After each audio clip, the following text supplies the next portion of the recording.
move, a concept, a soul sabat.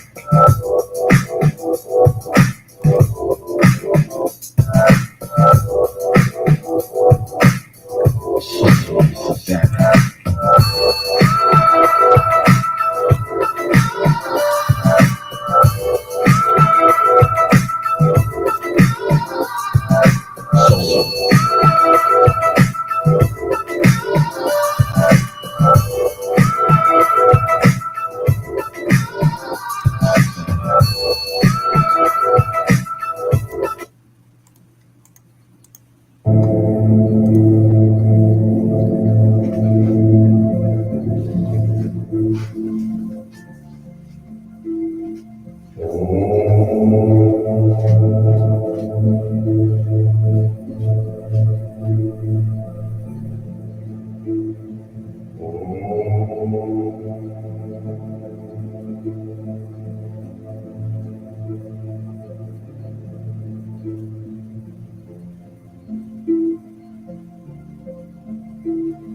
sabat.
Wu-Sabat, Moisar.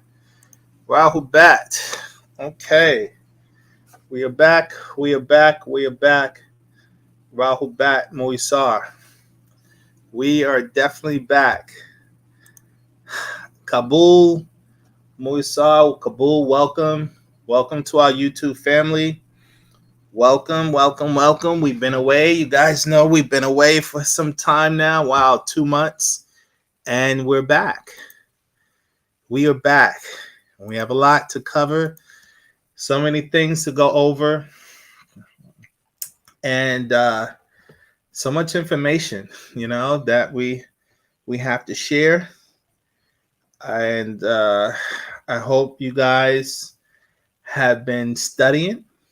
right? These past couple of months. I hope you guys have taken the time out to really get into the lectures that we've been putting out for some time now, and doing your own research and your own due diligence to make sense of everything that we teach. Because remember, the whole goal of what we're doing is to give you the right knowledge, which was designed to help you make the right decisions. And as you make those right decisions, it shapes your life for the better, for the best. And this is what we're all about, making sure that our lives are shaped for the best. And we do that by utilizing this right knowledge, which is designed to help us make those right decisions. So again, I hope you guys take that time. You know me, I'm always going to tell you, you guys to always study, to always research, always listen to the lectures more than once, more than twice, more than 3 times even. I watch my own lectures multiple times. I'm studying the stuff that I put out, because it keeps my mind fresh. So if I have to do it, we all have to do it. And it's imperative. So with all that being said, right? For those who do not know me, my name is Peti Sina Tebtu Hore'e, and I've been over a 30-year student teacher of the profound doctrine of the master teacher known to us as Pandabab Yunanin, also known as Dr. Malachi Z.K. York, who has been teaching us our ancient culture. We identify as Wu-Sabat, also known as Wu-Nawab, which stands for those who make decisions based on sound right reasonability, based on the principles of Ma'at, based on the wisdom of the Huchui. In essence, our culture, as Africans, they call it animism. It was about us being in harmony and tune with natural nature. We lived in harmony and tune with natural nature. And unfortunately, for the last 500 years, we've been under the oppressions of Western culture. And their culture is just the opposite of that. It gets away from being in tune with natural nature. And we argue we are suffering the world over due to the fact that we've gotten away from our original culture. We've gotten away from our original culture, Wu-Sabat, that was practiced by our ancestors. Now, you would have to go back 6,000 years, 4,000 years ago when we practiced the culture of Wu-Sabat in ancient Nubia, ancient Kemet, And unfortunately, over that time span, we've gradually gotten away from our culture, and we've adapted all these foreign cultures, these foreign religions, and we've been in a state of chaos ever since. The planet has been in a state of chaos ever since. And so now, with the resurrection of the firstborn of the dead, Pandabab Yunanin, who has dedicated for over 50 some odd years, re-educating us about this ancient culture, how we can correct the problems. This is how we correct the problems, with the right knowledge, where we start applying it. So I always say I'm just one of many student teachers all over the globe who has dedicated themselves to teaching our people about this ancient culture. Again, I'm just one of many. And I always like to give a disclaimer if I make any mistakes, because I know I do. Please bear with me. I will make corrections as necessary for anyone who brings it to my attention. These discussions it's an open forum. It's for question and answers. So do not hesitate to ask any questions that you may feel necessary based on all the things we've been teaching. I'll do my best to address any of those questions and concerns. That is my job. And if there's anything you guys ask me that I cannot answer, there are many brothers and sisters who are student teachers out there who more than likely will have an answer. And if we don't have the answer, we can actually get the answer directly to the master teacher himself. Or we can get the question to the master teacher himself, where he can address it if it's beyond us, So that, I think that's also, important for people to know. Now, as we always do, before we get started in our discussions, we do our opening prayer called namaz. Our culture is about spiritual development. And so this is why we do our prayer system. It's extremely important. We do our prayer. We will first do it in English, and then we We do it in Sabeg, our language, Lahaj, and then I translate it into English for those who are not familiar with this. And for those of you who are familiar, definitely follow along, right? Bade Kalal Namaset will fad call a man Kasemun Shalala Put. Pa Sawa Wu Pa Turuk. Penen Safa Kawun. Pa Sawa Wu Pa Turuk. Z Kawuna Nazula Laha Enkum. Manad Sabad Wu Sa'ad. Amah Hadayan Wu Shafa'an. Manad Salafu Wu Natharu. Ajula Yanafasu Kum. Afuk Shane Kawun Kuma. Pa Sawa Wu Pa Turuk. This book is the truth and the way. It was sent down for you all from Wu-Sabat, Wu-Sabat, star constellation, as a guidance and healing from your ancestors and overseers. Return to your own. Accept what is yours, the truth and the way. Anun tawa ankum lahe panan shafe'un wu alaj. Anun tawa ankum lahe nasuinun. Anun tawa ankum lahe ashuk. Ankum after salafunun. Anun after khadat ukum. Anum talub nasar kuma. Anun talub nasar kuma. And so nun sayim nataru. And so nun salafunun. Anun after munwapu. We thank you all for this healing and cure. We thank you all for not forgetting us. We thank you all for Ashuk. You are our ancestors. We are your children. We seek your help. We seek your help. Help us, divine overseers. Help us, our ancestors. We are Musba'u. Anun. Atun. Atun. Amun.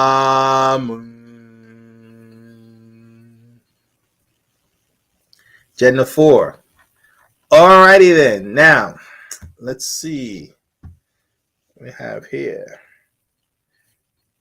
Every class, whenever we do our discussions, we always like to go over our core principles, the principles of Wu-Sabat / Wu-Nawap. So for those who are not familiar with our class structure, we always do this for the sole purpose that it gives everyone the knowledge and awareness of what we stand for, what we're about, our core principles. All of our discussions are based around these core principles. So it's imperative that you not just know these principles, but you master these principles so that you can begin to implement them into your life. This is how you make those positive corrections, right? And so this is why it's so imperative that we address these core principles all the time we do our discussions so that people understand. You begin to learn these principles and then embrace these principles as a core essence of who and what you are. So with all that being said, principle number 1 is Ashak, and it stands for the power of love or divine love. We did a discussion on that. For those who are not familiar with it, check it out. Principle number 2 is resurrection. This is about becoming goddesses and gods once again as our ancestors by learning to open your third eye to restore yourselves back into who and what we were by natural nature. Principle number 3 is the wisdom of the Hutri and Ma'at. The Hutri stands for your divine mind and Ma'at stands for order. We did discussions on that, so definitely check those lectures out. Principle number 4 is relationships. As an African people, we always lived of, for, and by each other as a community, as a tribe, as one people. We've gotten away from that under Western culture, which is based on individualism, and it's destroying us. So we did a discussion on that, so check that out. Principle number 5 is morphic resonance / matrix. Morphic resonance deals with sound, color, tones, vibrations, frequencies. And your matrices are the manifestations of those things. Principle number 6 is Leviathan, stands for moon culture, aka religion, aka Western cultures, what we're at war with. We did discussions on that. The master teacher has written like 7 some odd books just on this subject matter. Principle number 7, soul and spirit. Your soul is your emotional force. Your spirit is your life force. We did discussions on that, so check that out. Principle number 8, health. The first key to health is a positive mind. Sunlight. As melanated children, we need a lot of sunlight. Fasting, we recommend at least once or twice a week. The herbal diet that Dr. Sabi has taught us about. Exercising, rhythmic breathing, meditation, concentration, prayer, and chanting. As we always say, health is not just what you do physically for yourself, but it's also the things you do spiritually. You cannot do one without the other. This is the main reason why people are suffering health-wise, because they don't know the spiritual components they must do for the betterment of their health. Principle number 9 is Pa'ut. Stands for the creative force. The SMAT circle, based on the cycles of existence, and Akach.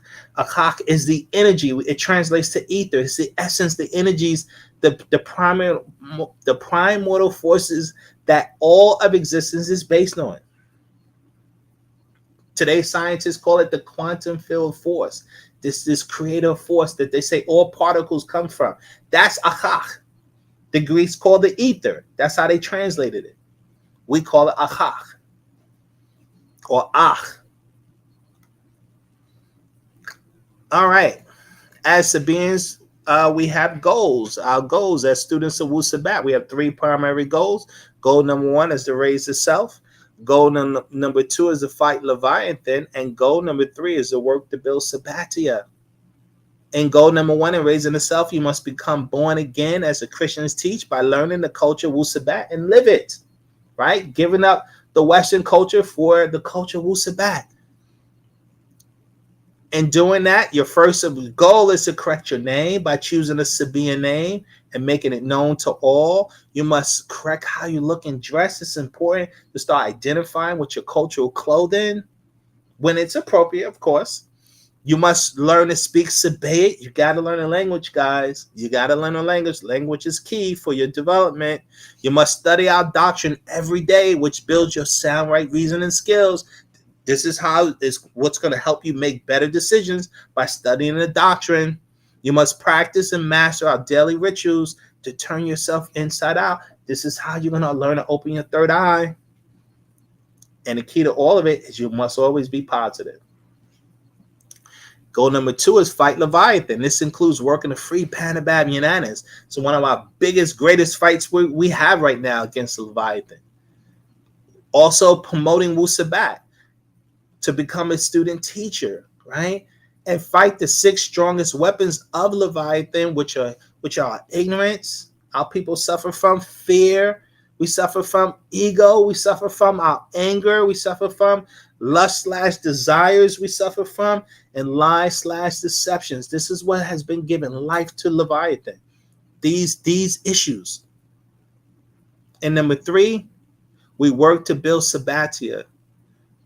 We work to support each other in business. We help each other reach positive goals. We help to build our culture. We must set up a landing zone for Panathardo in Africa, which means we need land in Africa that would be supported by an African government. And Ashuk is the key to accomplish all our goals, guys. Now, what does it mean to be a Sabian? A Sabian is someone who's thoughtful and cares. Someone who is helpful and honest, someone who is responsible and hardworking, someone who demands justice and honorable, someone who is righteous and humble, someone who is excited and cheerful, someone who is loving and peaceful, someone who is kind and considerate, and someone who is neat, clean, and orderly. Our purpose.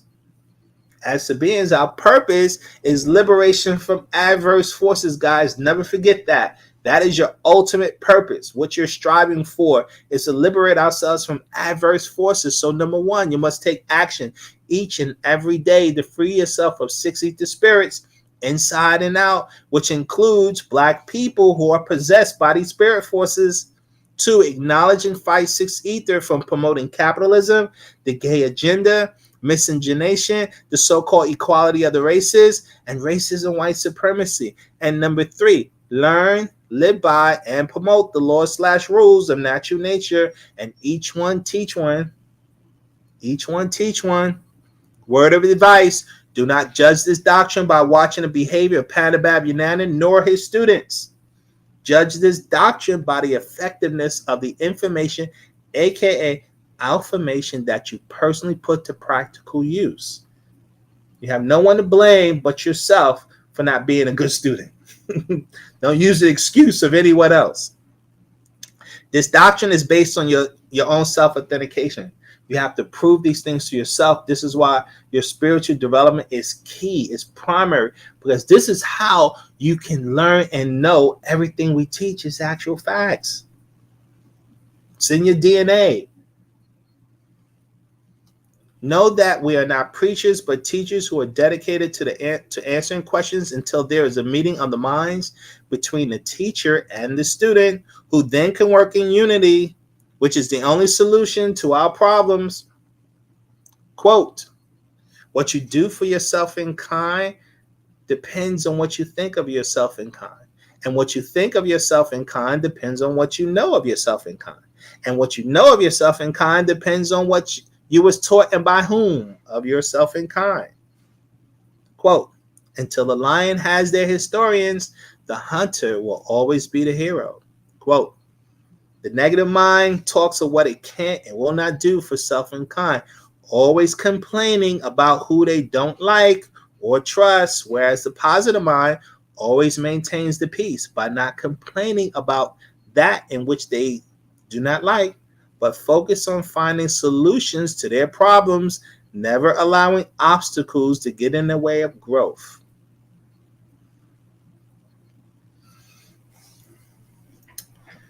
All right, so that is our core principles. This is what our culture is based around. All of these things I went over, and as I always say, all of our discussions are based around the details of these principles so that we can learn to implement them into our day-to-day actions and deeds.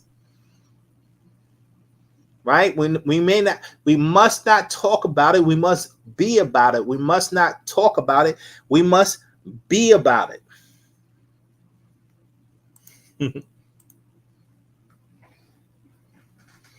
All right, so today's discussion, what we're going to deal with is another Taraq. Taraq means the way, right? Our way. As Sabaeans, our way is Wu-Sabat. Taraq is our way. And so the master teacher has written these series called Taraq as a guidance for us on how we are to live our way, things we should know about when it comes to living our way, things we should be mindful of when we're trying to live our way. And so this is why he wrote all these different Taraqs.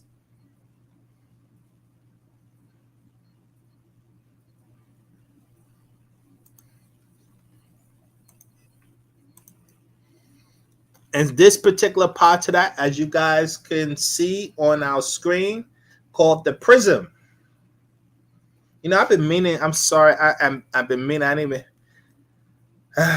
I wanted to actually look that the word up. I wanted to have that for you guys, Prism. And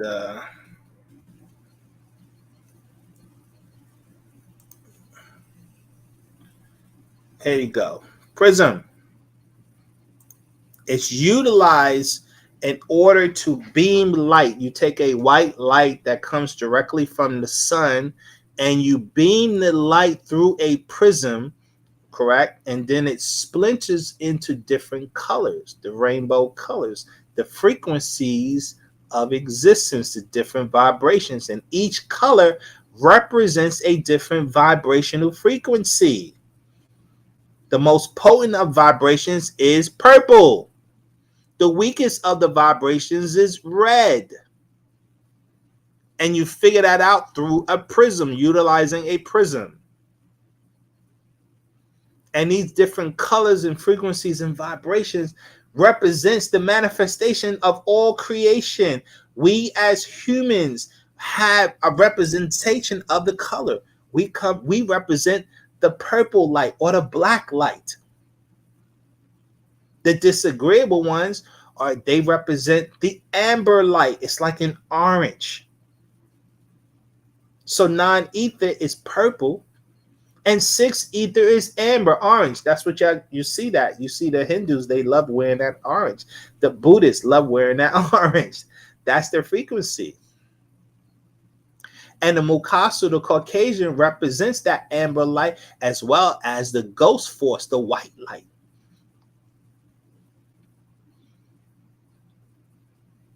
And so the purple light, like I said, is the black light. And it's a manifestation of what we are, black gas.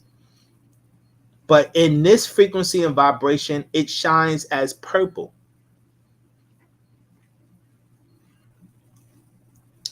So let's go back to the prism.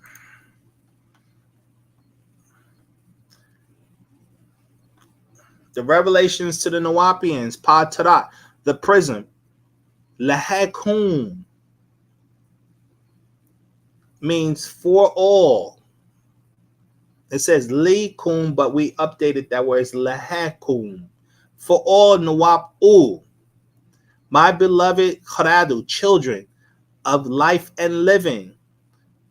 Children means Kharadu, guys. So when you hear me say Kharadu, that's a translation for children. So I'm going to do a lot of speaking in Sabat, and then I'll translate it for you guys into English and utilizing certain words to kind of get you guys used to the Lahaj, means language, the Lahaj of Wu-Sabat. So I'll do a lot of that. I'm going to start doing that consistently in our discussions to help you in the process of learning to be familiar with the Lahaj, the language, okay? So when it says here, children of the life, right? Kharadu shalil pahaya, shalil pahrae, translates children of the life, of Ra'e, the sun, the life-giving force of this planet. Planet is Kawak. Nawab-u, Kharad-u, shalil wunawab. Know yourself physically and spiritually. Know your breath of life.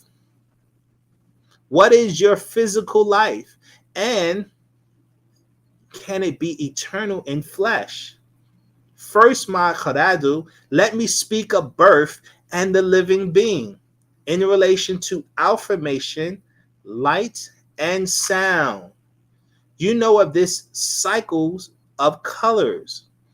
Khamam Nawar, which means the black light, is seen as a glowing violet color. I just showed you that, the color, which is violet, purple.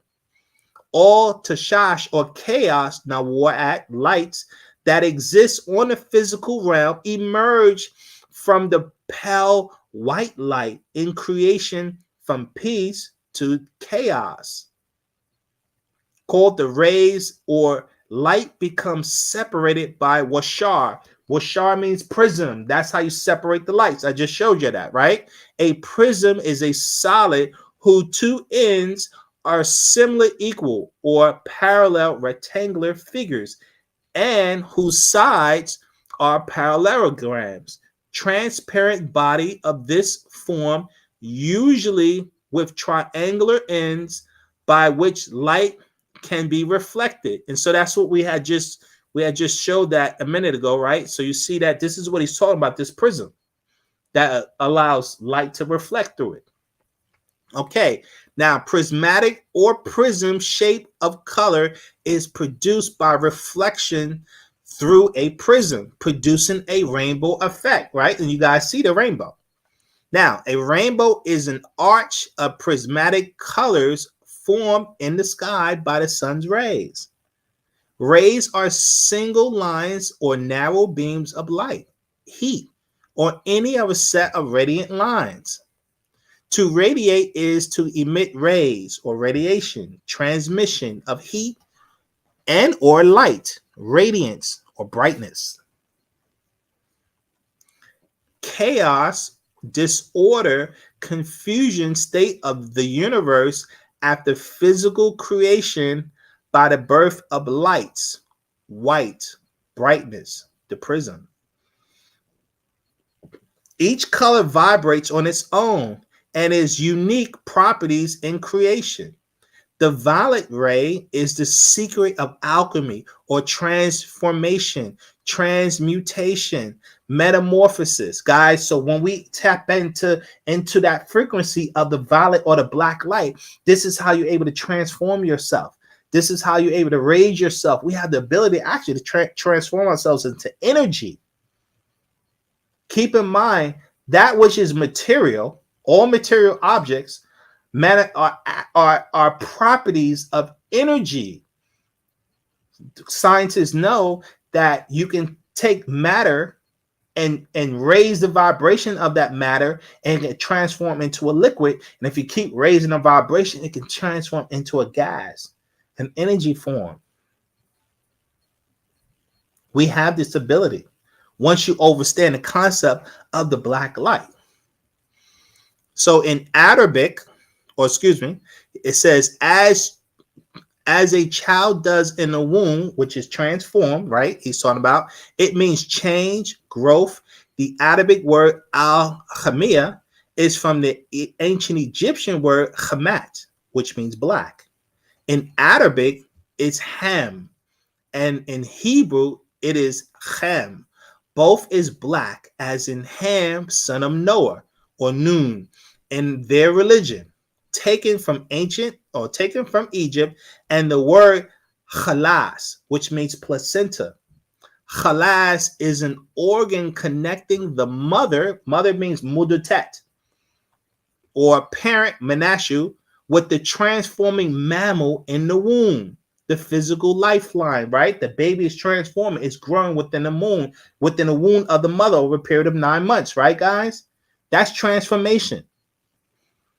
Now, goes on to say, the violet children are born of the black light. The amber children are born of the white light. Violet is the highest frequency. It acts on matter and substance of lower frequencies. And being energy can neither be created nor destroyed. It can only be transformed from one state to another.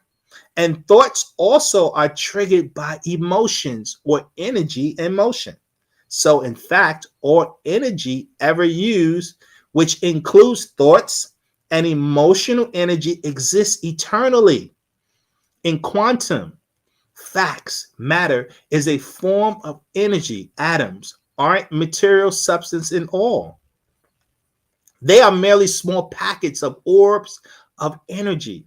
Even when an electron is described as a particle, when its wave function has collapsed, it remains a form of energy. This energy, of which everything is composed, is in a form of waves that can be encoded with information from affirmation, just as cells. These waves have an infinite capacity for receiving affirmation as black and information as white. Is limited to this realm. The orbs of their birth, talking about the Mukasu now, the orbs of their birth at 6 months in the womb departs at physical death of white people, or the Kakasu, as little white orbs or flames. People talk about that. They see this light coming out of people's bodies. That's that orb energy that they represent, the white light, as opposed to us who represent the black light. Okay?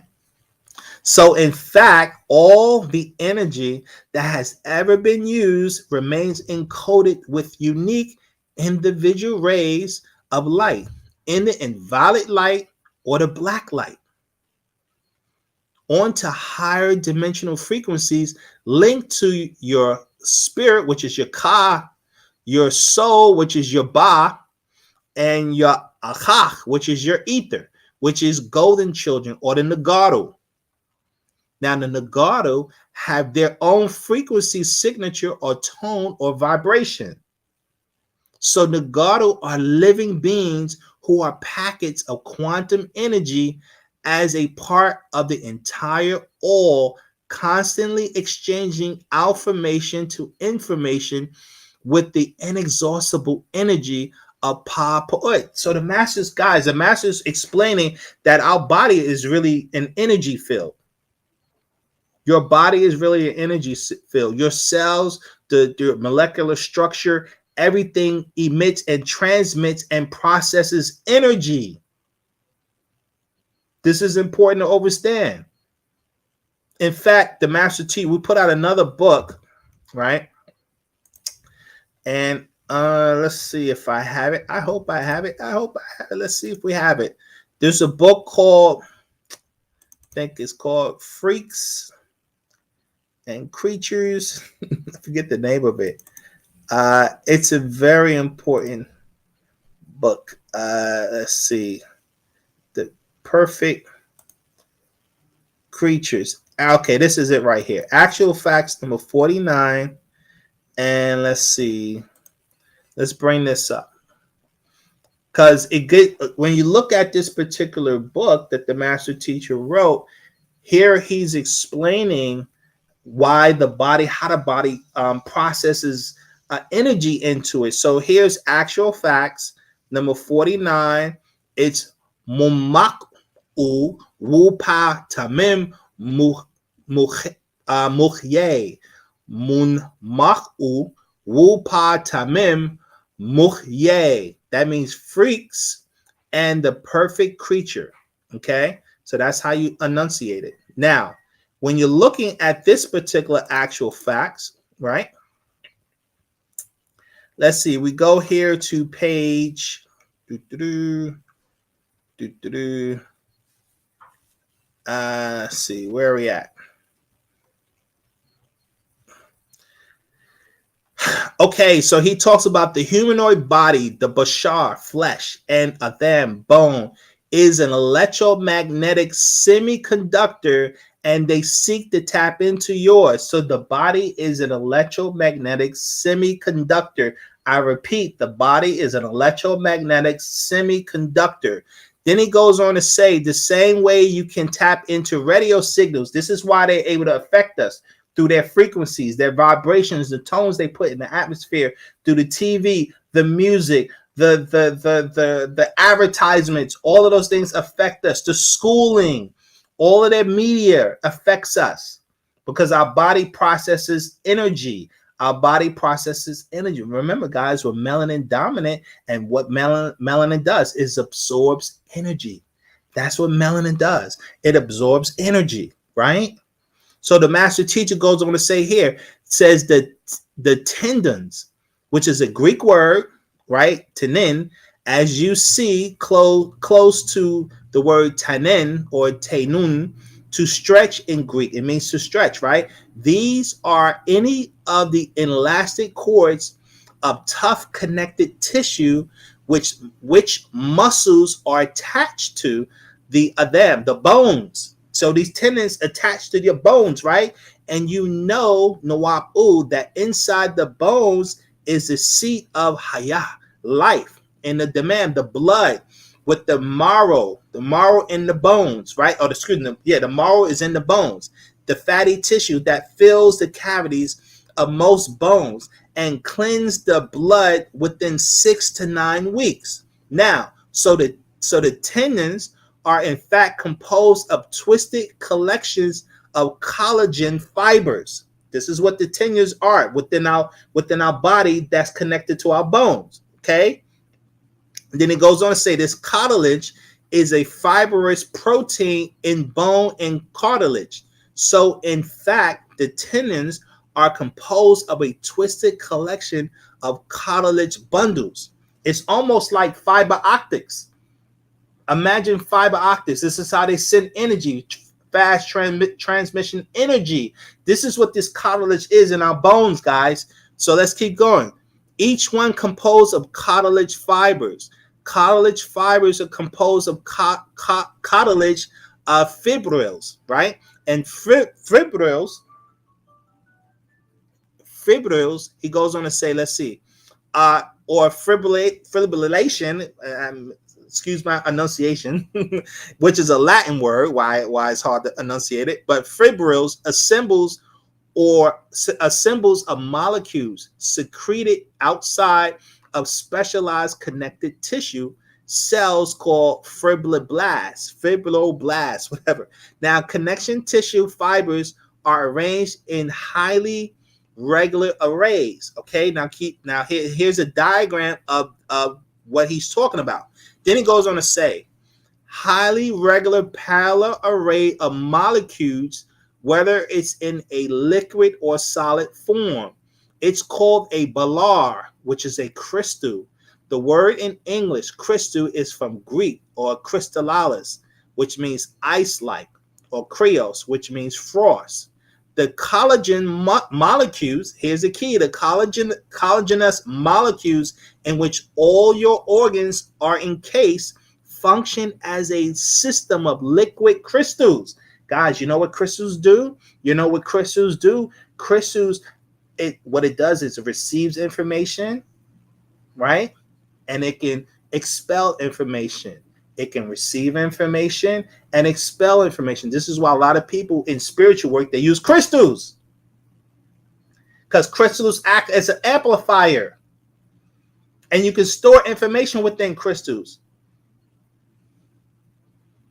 Okay, or you can use it to amplify things. Your body, this is what he's trying to say. Your body is made of this type of energy. These are things that they don't teach. They're not going to teach you this. The disagreeable one's not going to tell you what your body is made of.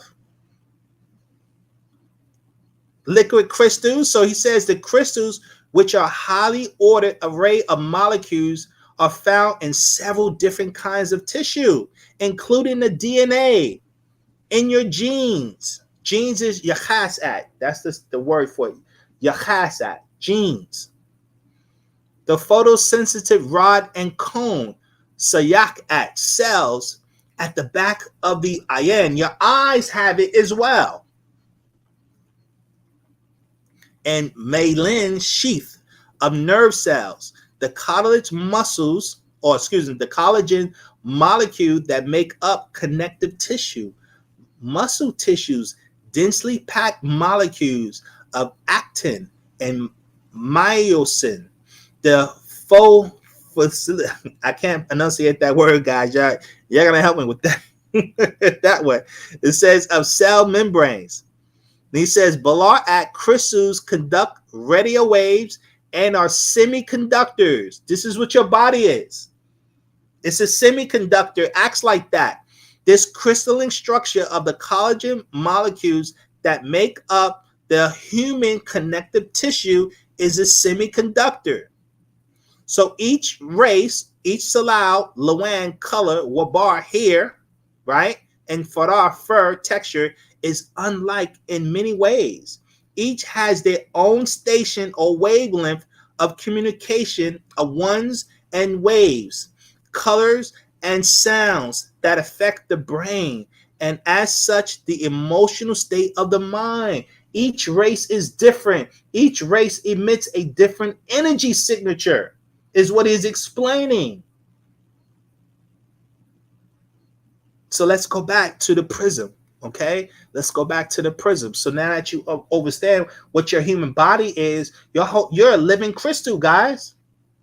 And as a living crystal, you process information, or you process affirmation that becomes information. Guys, you got to remember, what is the planet Earth? It's nothing but a floating spacecraft moving through space, and it's constantly receiving light. It doesn't only receive light from the sun, it also receives light from other star constellations. That's why you can see stars. And if you can see the light of the stars, that means the light is hitting the earth. It's hitting your eyes. And guess what that light is? It's affirmation. And we used to know how to process that affirmation. This is why they were trying to figure out, well, how does the Dogon know about different star constellations in Cyrus and what was going on in these star constellations? It wasn't only that they were being taught by different ETs that came here, right? The Numos, but they also had these spiritual abilities to be able to tap into these types of frequencies. Guys, why do you think our ancestors built the monuments in certain types of geographic locations in alignment with different star constellations? We had a very advanced science that we forgot. We had a very advanced science that we forgot because we were put under a spell. This is what the master's trying to say, because when you start processing amber light into your body, it cuts off your light, the black light. When you process improper light into the body, it cuts off your connection.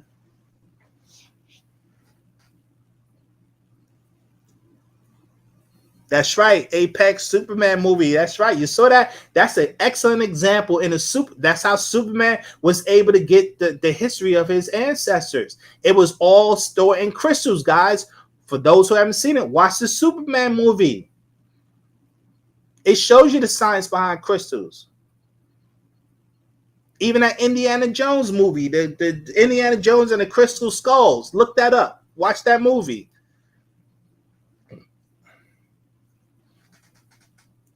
So let's go back, right, to the prism. So he goes on to say, all right, so the Nagato have their own frequency signature, tone, or vibration. We just went over that, right?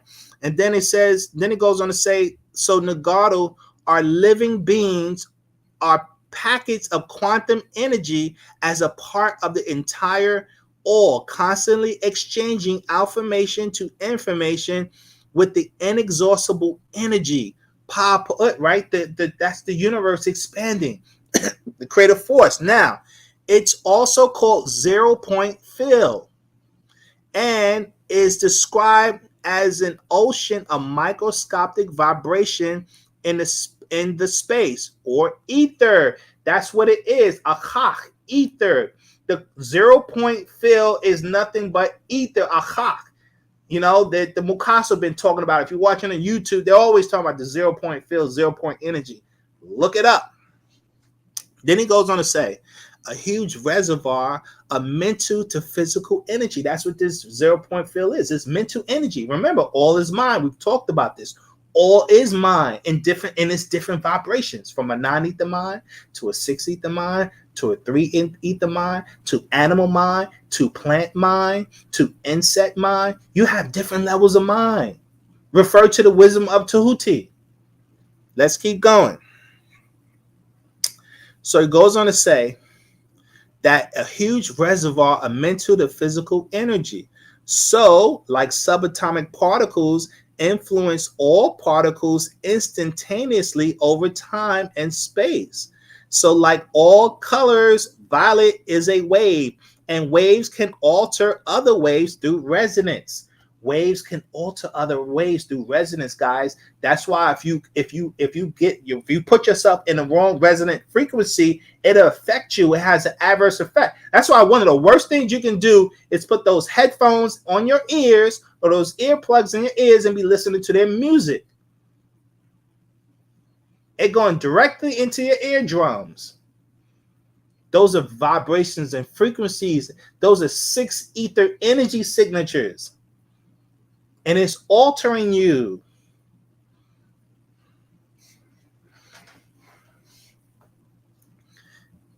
Violet is composed of 9 levels of colors, from noon, which is purple, to atum, which is blue. So we have light and sound. Light has been made clear now, and look at sound, he says, right? So we did light, so now we're going to talk about sound. Light is protons, and sound is phonons, and have a direct influence on matter and cells, even on DNA, right? Your sound does.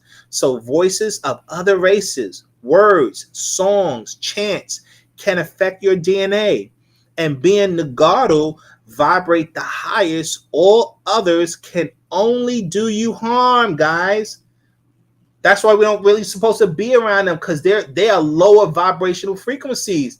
If you're saturated with living with them and you're saturated with their culture, all it does is drops your vibration down. And when you drop down, it cuts you off from your ancestors who are on their natural vibration that you're supposed to be. That's why we're cut off, because we're taking in all of these other vibrations. The worst of it is the language that I'm speaking to you, right? English is the worst thing, because English is a very low vibration tone language. English is horrible. There's certain tones we're supposed to enunciate that we don't get to enunciate in our language. So if you go here, let me see if I can find it real quick so you guys can see. If let's see, where I'm at. Where are we at? Go here. I want to show you something. Let's see. Where are we at? Where are we at?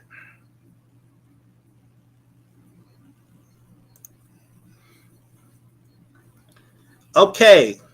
This is Pa Harafat Safa, alphabet book, our alphabet book, our language book. This is a book that we put out that's designed to teach you how to enunciate our language. Now, real quick, let me I can go down to the bottom. Okay, so these are the different letters in our alphabet. For those of you who are not familiar with it, these are the different letters in our alphabet. Okay, so I just wanted to give you guys a look at what that looks like. Okay, so you see the different letters in our alphabet. All right, very important to know. Now let's go back up to the top. Now, when you're going through it, we break down each letter. So like the first letter in our alphabet, it's enunciated. There's no English equivalent for it. It has 3 different tones. You have the ah. It's like the back of your throat. Imagine when you're at the where you at who does it? Who does that? The doctor does it. He put that stick in your mouth and he tell you to go ah, or like you're gurgling, like you gargle whatever, and it's that ah. It's like the back of the throat ah. Okay, that's a tone. Then you have it in the E tone, in like an E sound. So you have the A sound ah. Then you have an E sound I. And then you have a oo sound, oh. Okay? So it can be ah, a, oh. Now there's no English equivalent for that tone. So that's a tone that we should be enunciating, because if you said that tone a lot actually alters your DNA. It alters your vibration. If you're saying it every day, speaking like that every day, but because we're not using these tones, our vibration has been altered. So you have this word right here, IN. It's enunciated, IN. Again, there's no English equivalent for that kind of tone. We have another tone that's not in English. This right here, cha, like Chata or T'Challa from Black Panther, T'Challa. There's no English equivalent for that. T'Challa, right? They don't have it. Cha. Then you have, let's see, do's. This is the letter right here. Do's. Do's. There's no English equivalent for that. Duh. Duh. Duh. This is how we say natharu. It's natharu. It's like a hard DJ sound. Duh. Or like almost like similar to a TH, but duh. Duh. Natharu. So these are tones that we are not enunciating, and it alters your vibration.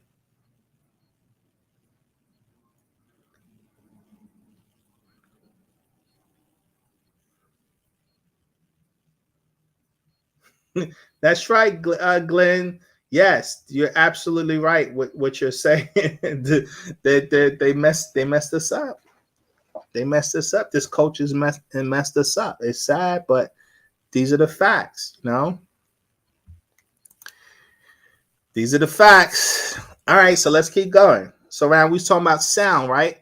So it's talking about by, we was just reading because we have the highest vibration. When you're dealing with any other race, you're lowering yourself, which is altering us in an adverse way, guys, right?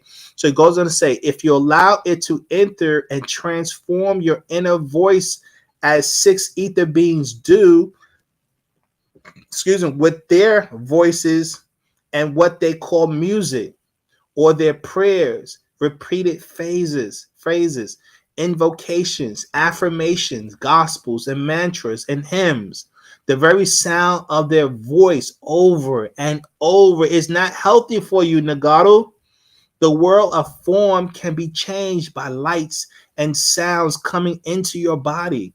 And this dissonant sounds create chaotic forms, beasts, demons, all from a small white orb of light or white light, or what they call the Korangis or their fairies. These are their spirit forces are doing this and influencing, and it allows them to possess us, guys, because when you drop down to their vibration, it opens you up to their energies. Learn to speak NoopooH, or we say Sabatia, right? In your own tones and words. It is based on optical manifestations of sonic energy and blocks out all interference of demonic tones. It will block out, by speaking Sabaic, it will block out their tone, because you'll be raising your vibration, and then their tones wouldn't be able to affect you anymore. Their whispers wouldn't be able to affect us anymore. That's why the language is key.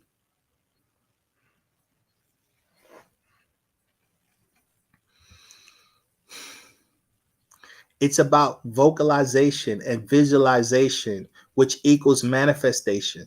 So sound is carried as waves of consciousness, unlike white light or that which fractures or breaks. When sound waves enter the air, they are converted to electrical impulses in the brain. So in fact, light and sound play a part in birth and or life. So a living being gets its life, that is physical life, from its parents, its gender from its mother within the first 3 to 6 weeks in the mother's womb.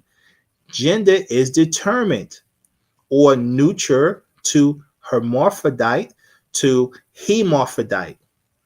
The parents of a living being are its personal creator as creators. A living being is in the image and likeness of its mother, which is XX chromosomes, or father, which is XY chromosome, 23 chromosomes from the XX and 23 chromosomes from the XY. The parents of a living being are its creator by the help and rules of nature. An offspring's life is inherent or inherent from its parents, and it's spontaneous. The father and the mother of an offspring or living being give up part of their lives through the sex act, from intention to anticipation, or from desire to the exchange of body fluids and anticipation of self-pleasure and gratitude, which is the living life from beginning or intention to ending satisfaction. All reflected in a sex act, right? The orgasm, that's the satisfaction. And this is how the offspring gets its rules on life and living. With the mother, after 4 births, a woman's mental state changes to a rest state. She becomes settled in life inside and may not even know it outside. She becomes a true mother or other, no longer just a female or a woman. Her 4 moon cycles is complete as nature designed. So number 1, you have a new moon. Number 2, you have first quarter. And number 3, you have a full moon. And number 4, you have last quarter, which is the crescent moon. The satellite revolving around the planet Earth for the time of a month and affecting the movement of Patanun, which is the Earth. Right? He's talking about the moon and how the moon its effects on the Earth, guys.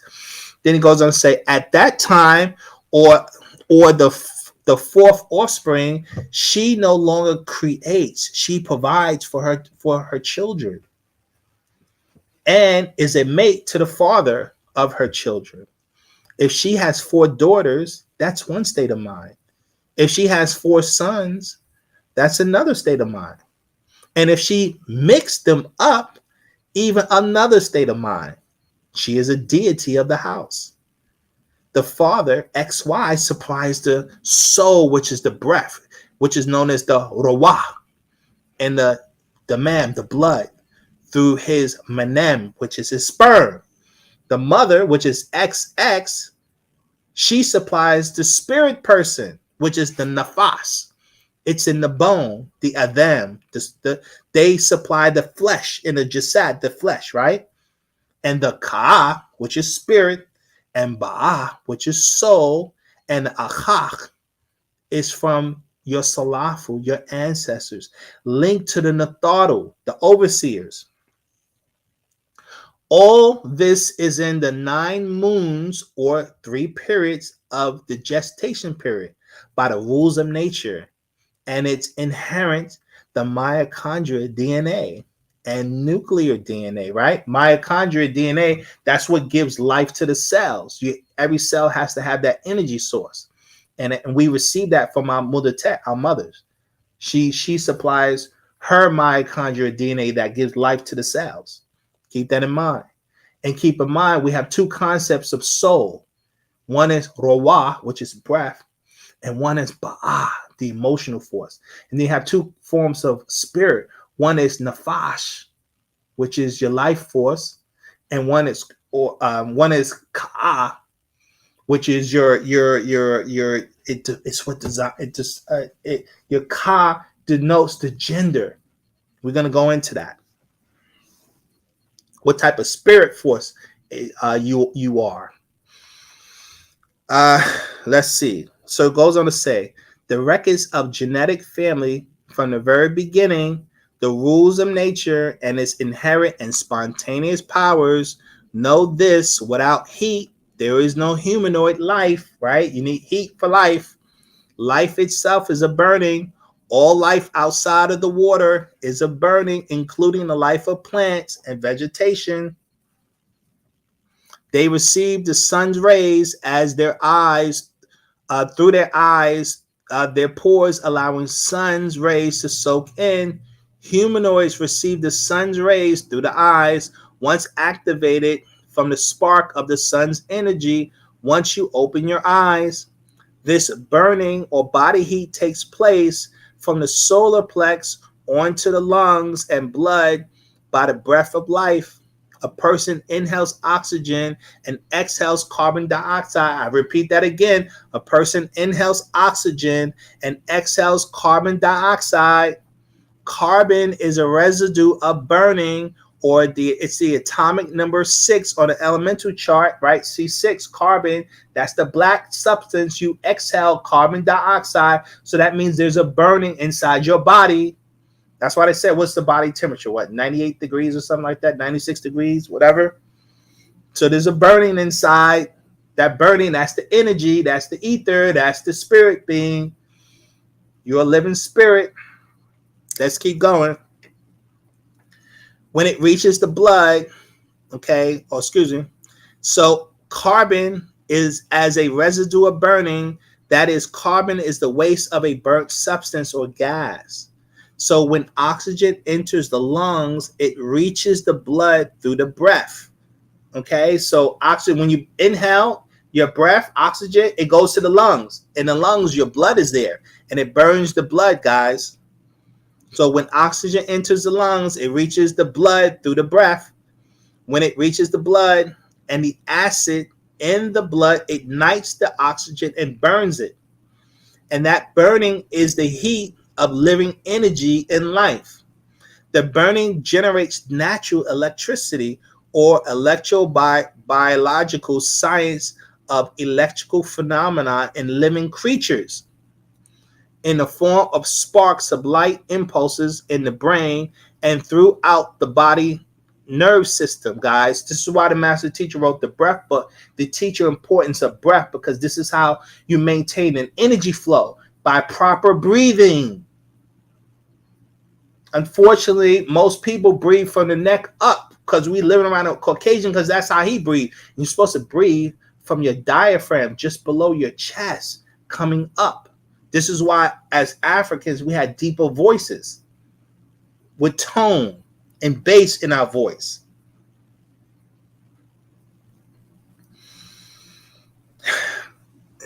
And the blood transmits the light rays to the brain. Then the person is able to think. Link them as 9 or as mind or mind, to the mental, from where all thinking comes. To think is to feel, see, hear, taste, smell, and in Negroid's four higher senses. The burning is spontaneous by nature's rules, and the acid it used and other fluids in the body and brain to activate emotions, actions, and reactions. This relates to DHA. I don't know how to enunciate that word. DHA, which is brain nutrient. 2/3 of the dry weight of the brain is fat, and 1/4 of that fat is DHA. From a structural point of view, DHA is an important building block for the membranes that surround brain cells, guys. These membranes include the areas where one brain cell connects to another, which is your brain synapses. This means that DHA is involved in the transmission of information into information, and then one neuron to the next. And thus, it's fundamental for efficient brain function, guys. So the DHA that's in a part of your brain, it is what allows, it harnesses that energy into the brain. The brain synapse, it allows electrical flow. And keep this in mind, the brain flow, the energy of the flow is like a wave. This is what brain surgeons talk about. That energy, brain synapses, it's like a wave, an ocean. Your mind is like an ocean. It's not like little individual particles or electrical signals that they sometimes show in their videos. No, it's like a wave of ocean, the way the mind operates in the brain. He says the light world of serotonin and the night world of melatonin. Next, the Wu, understand this about life and living. When food substance seep through the lattice of the small intestines and reach the bloodstream, the acid in the blood ignite and burn the substance. The heat and energy produced from the burning generate pressure or blood pressure, and the blood distributes that pressure, and the blood distributes that pressure to the various glands and nerve centers. Then the person is able to move the various parts of the physical being, and the heart is able to keep the blood flowing, distributing the energy and nourishing particles throughout the living being is maintained strength to keep the flesh replete. The burning is an imitative and intimate to all life activities of the humanoid body. For the burning is living, which is life. Therefore, when the burning stops permanently, that is life. That is the end of physical life, guys. Then the person's body becomes cold and stiff. Now, Nawab, open your faman, which is your mouth. Open your mouth, guys, and blow your breath on the back of your dad, which is your hand, and you will feel the inner heat from the burning.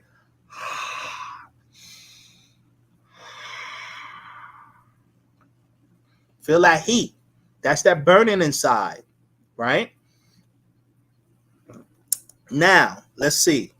At first had to be known by you what physical life is, okay? Or it first had to be known by you what physical life is. Now that you know physical life is a burning, it is also a fact that the physical body of a living being provides the conditions of life by what it intakes. So it's a combined factor for burning. Therefore, without this condition for burning, there could be no physical life. All this means is that physical life cannot go beyond the physical death of a person, because there is no condition outside the physical body that can continue the burning for a person. So in fact, when the burning stops permanently, the person loses all links to the body of physical feelings and consciousness, and that is the end of physical life, guys. As life is active principle of the existence of animals and plants and humans.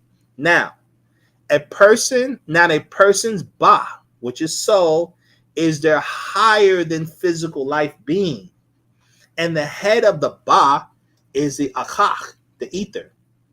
And with the ba, emotional seat, you have ka, spirit, life, or living. All is linked to the mentality, meaning the mind. Okay? So your mind is able to control your ka and your ba because they're all linked. And the mind is the guiding point. And the mind is the essence of your etheric being. So let's keep going. The breath of life, which is the rawa, on another level, and personality of life, the nafash, spirit personality, on another level. There is more than one kind of soul and spirit. So you have akach, which is ether. You have ba, which is soul. You have rawa, which is soul. You have ka'a, which is spirit, which determines your gender. And you have nafas, which is spirit, which determines your personality. So now you have the breath of the living and the physical, which is oxygen. On the ether, it's E8 or ether 8, right? That's the opposite from oxygen on the ether side. 8 ether. The gas of nature and beyond. Nature is innate or the essential qualities of a thing, life force or material. Now, NoopooH, remember, you are unique. Your dark skin, dark eyes, dark hair, which attracts the sun's rays, gives you energy. You are not the same as the Kakasu with their transparent skin, light eyes, light fur, which repels the sun, or it will kill them by skin disease. So they don't get the sun's energy. That is why when they wake up in the morning, open their eyes, and don't receive direct sun's rays, they need a boost like coffee or others to stimulate their system. They need the alkaloid called caffeine, a boost of fake energy. And all day they need boosts as alcohol or caffeine or other drugs or energy boosters. They smoke tobacco, cigars, pipes, cigarettes, chewing tobacco, all kinds of stimulants they need, pills of all kinds, and sodas.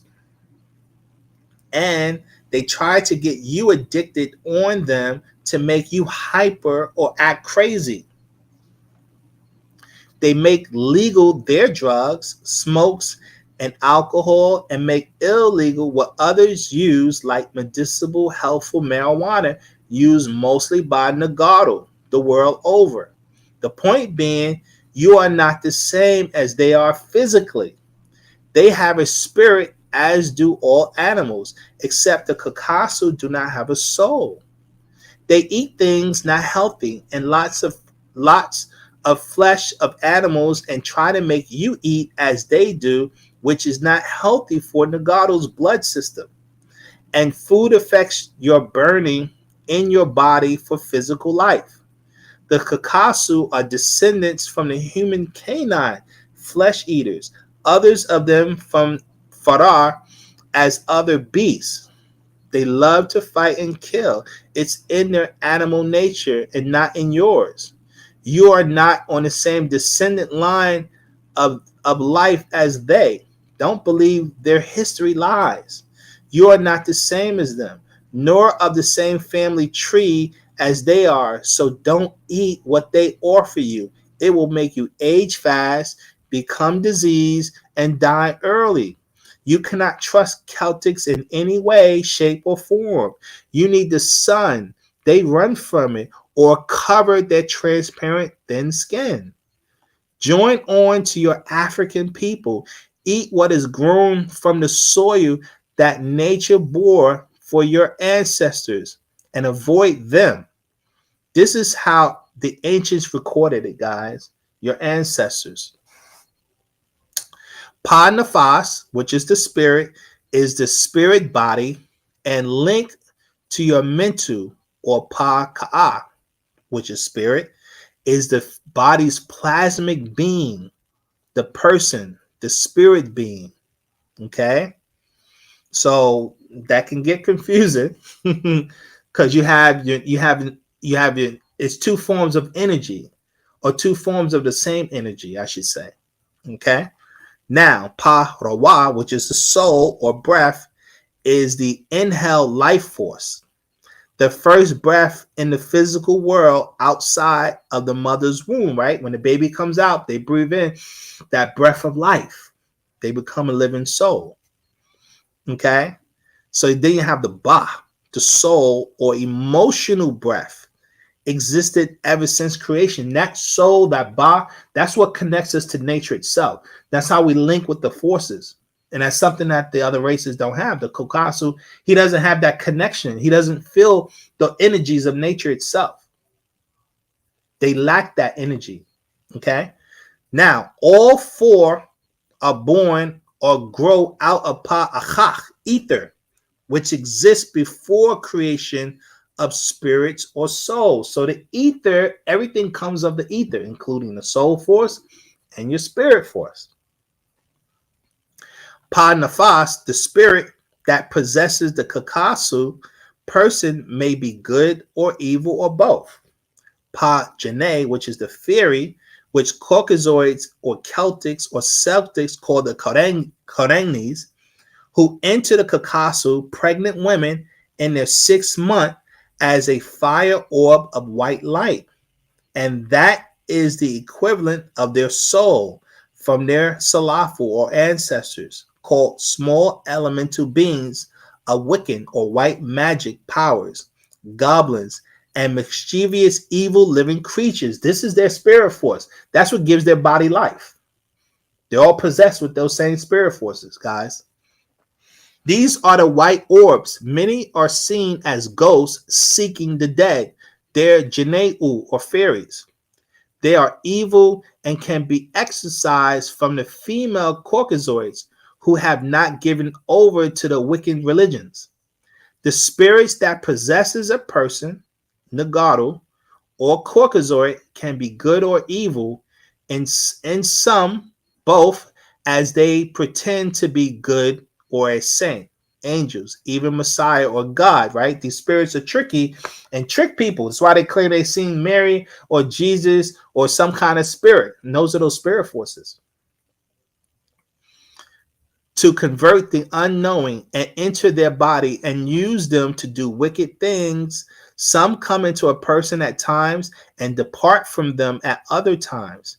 Many drugs offered by a Kakasu's doctor open people up to demon possession, even to death. This depends on a person's blood,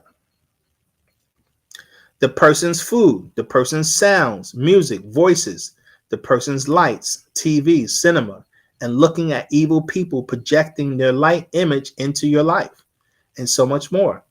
You have to protect your being from them pretending to be human beings. They're not. They are evil, weak, and wicked, and only seek your divine Ba, soul. And the seed from which the child sprang is a major factor in determining her or his pattern of life, guys. And the amount of different men the female exchanged body fluids with before this child's birth, and the amount of abortions. For those children aborted may stay with the mother, and many enter her womb and become another child, right? So abortion, it blocks the spirit from coming into this realm. It disconnects them. Also, mixed parents, right?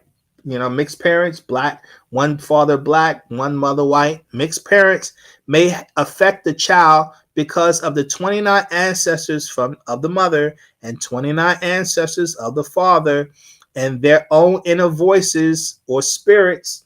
So when I do that, they have conflicting spirit forces, which then you have conflicting thoughts. That's why everybody has multiple personalities, because that's what's going on with all of us.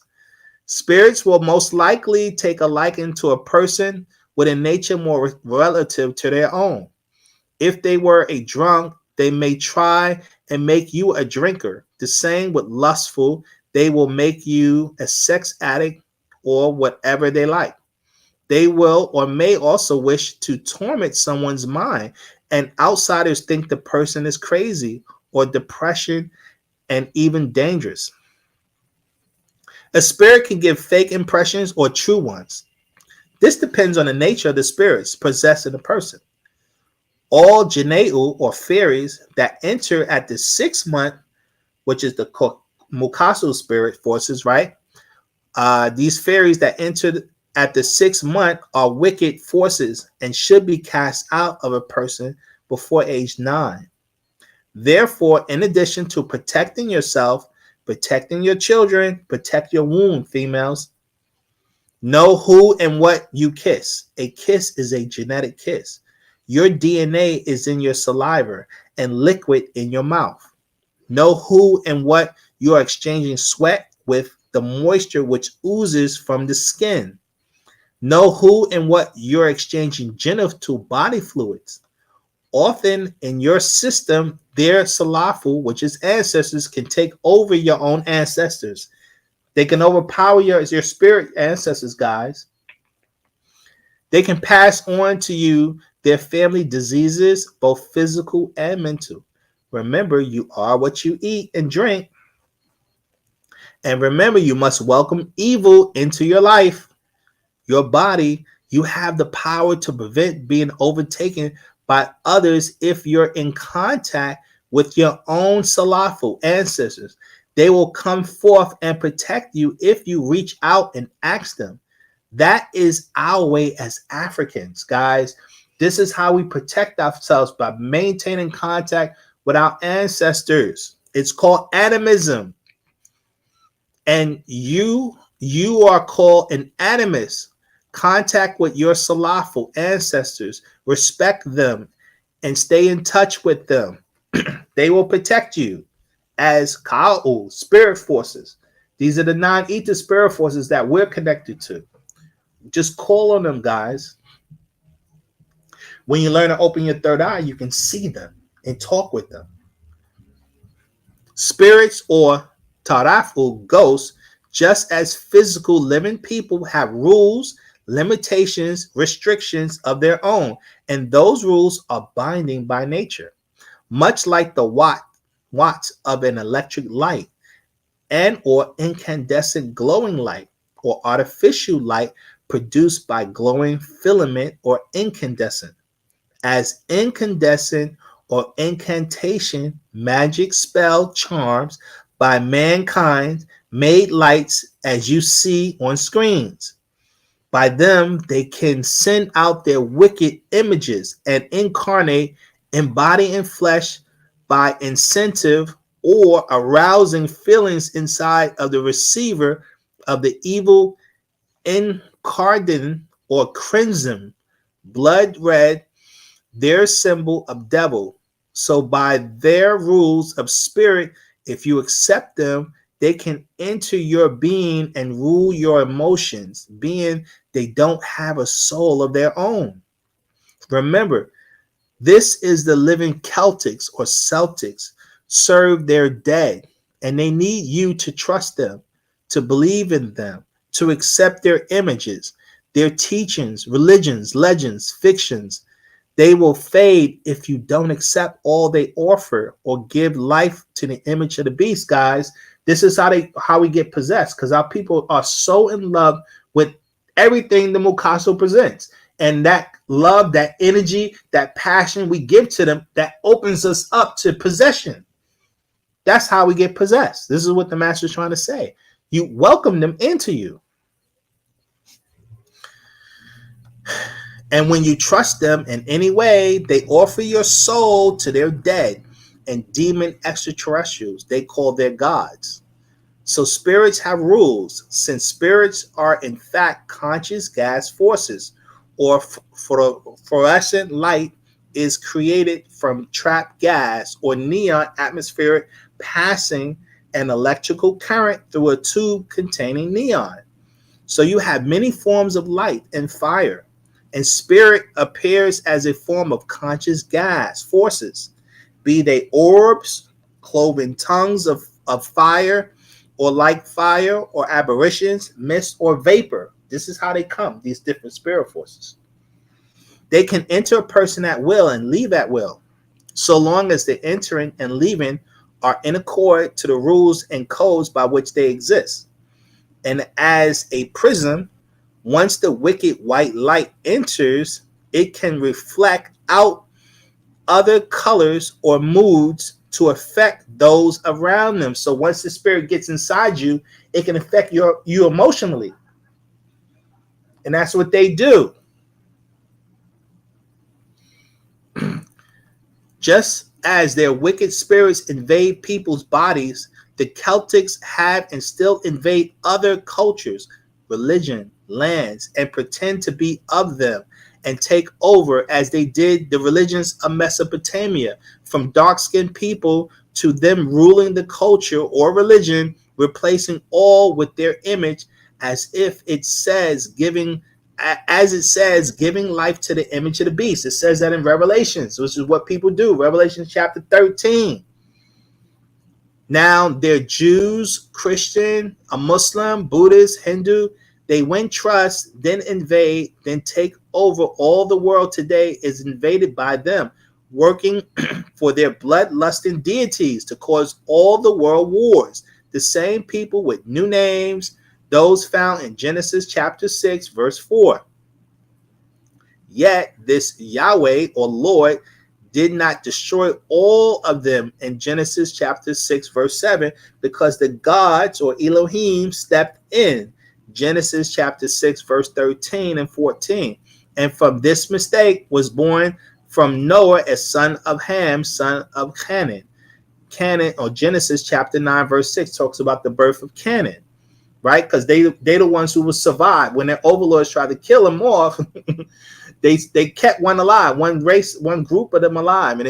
And then this is how that spirit force got back in through Canaan, which is the birth of the Mukasu, the Caucasian, the birth of Canaan, for those who know, who was wicked. Genesis chapter 9, verse 22, the cursed seed of leopards, right? They received leprosy. Refer to Leviticus chapter 13, talks about it. Leprosy turns you white. This is the origin of the white race. What do they look like? Human physical ghosts. Refer to Leviticus chapter 13. White as snow. How do you know? It's the Canaanites. In Leviticus chapter 14 explains that. Even Moses' sister was turned leopardess, white as snow. It says that in, I believe, in Numbers chapter 12, right? She turns white, cursed by God because of her disobedience. And so that's what it means to be leopard. It means white. And these are the children of the Hindus. The Hindus gave birth to albino children, and this was the origin of the Caucasian. We've talked about that many times before, right? Then we go on to say, the land of Canaan, was Cadmon, another name for Adam. It's now called Jerusalem or Israel or Palestine. Same religious, same cursed people behind all the religions of war and killing, the invaders of others. So their spirit beings invade your mind, and them as physical beings invade your lands. They need to be welcomed, trusted, believed in, to take over your lives and offer your soul to their deities. They come with a smile on their non-Negroid African face to get you to trust the image of their race or subrace. Anyone, as long as they're not dark-skinned with woolly hair, they come as other than your own DNA, so they keep a link to the Canaanites, cursed seed, and as such, a link to their fire deities. Once you look at their non-Negro or non-African images as your God or Savior or Messiah or Mahdi or angel or prophet or messenger or pope or Cohen or rabbi or imam or pastor or minister or bishop or reverend or leader or teacher or idol or mentor or friend or lover, you open up your whole genealogy to their genes. They call genius or tutelary spirit. Once you mix your genes with them and all your genetics or generic is given over to the Gentiles or heathens. They promise you 3 wishes in life, and if you trust in them, their so-called good birth, good living, good afterlife, this is what they teach in their religions. That is what this genie in a bottle promises you if you accept his dreams for you as his Negro slave. He is your master, and it's lies. All lies. That's what they do. You're born sick. You live in abuse and die and are given over to their demons. That is what they really offer you, guys. They use you to do their evils to others, and is why all other races hate Negroes.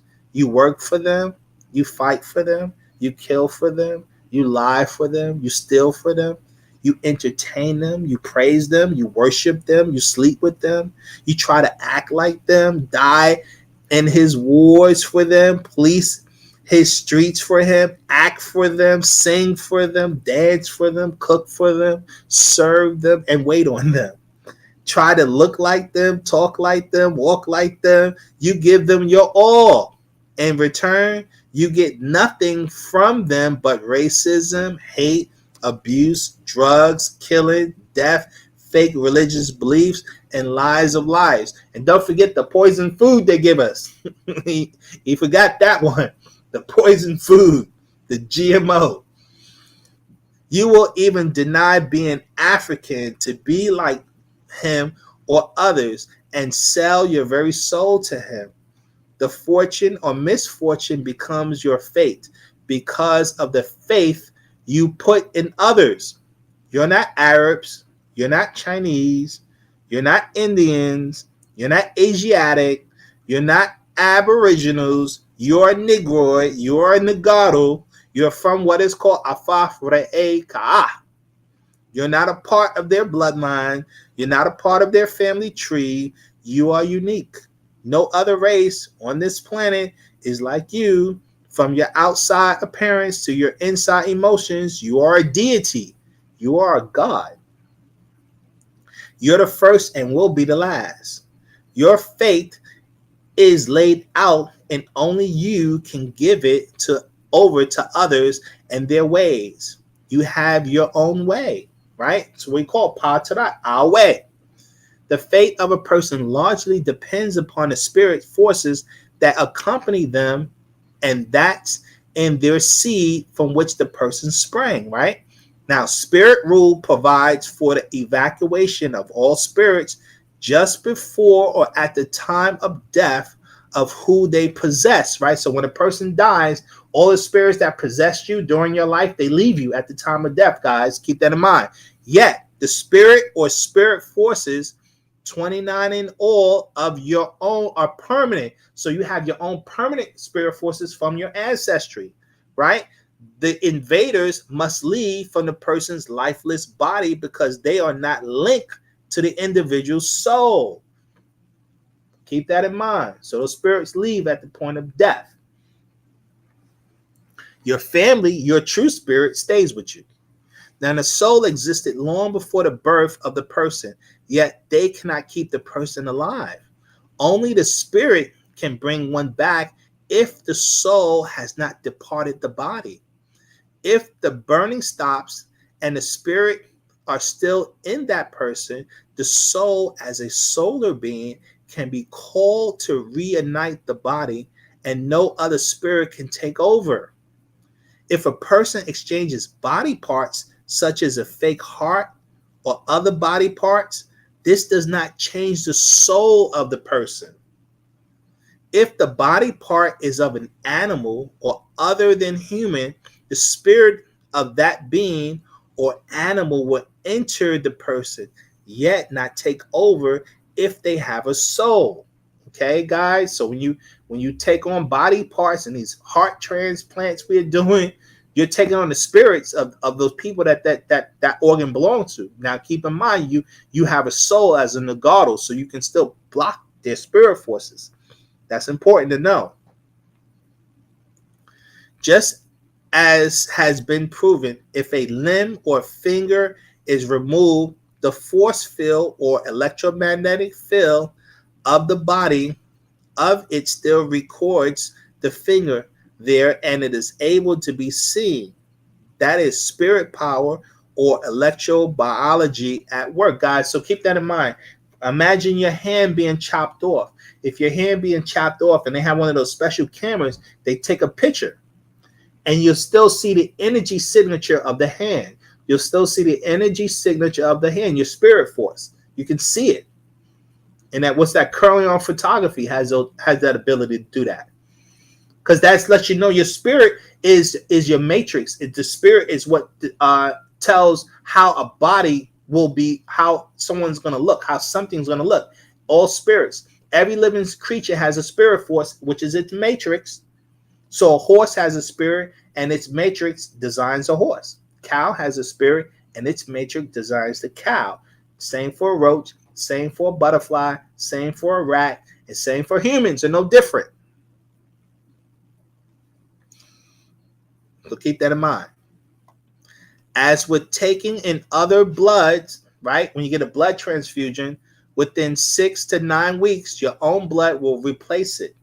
Yet the spirit in their blood will remain a part of you, yet not able to take over if you have a soul. A person can live without a soul as all animals do, yet not without a spirit, which all animals have. Kakasu do not have a soul because they are bred from animals. The spirit fire is the burning, the life.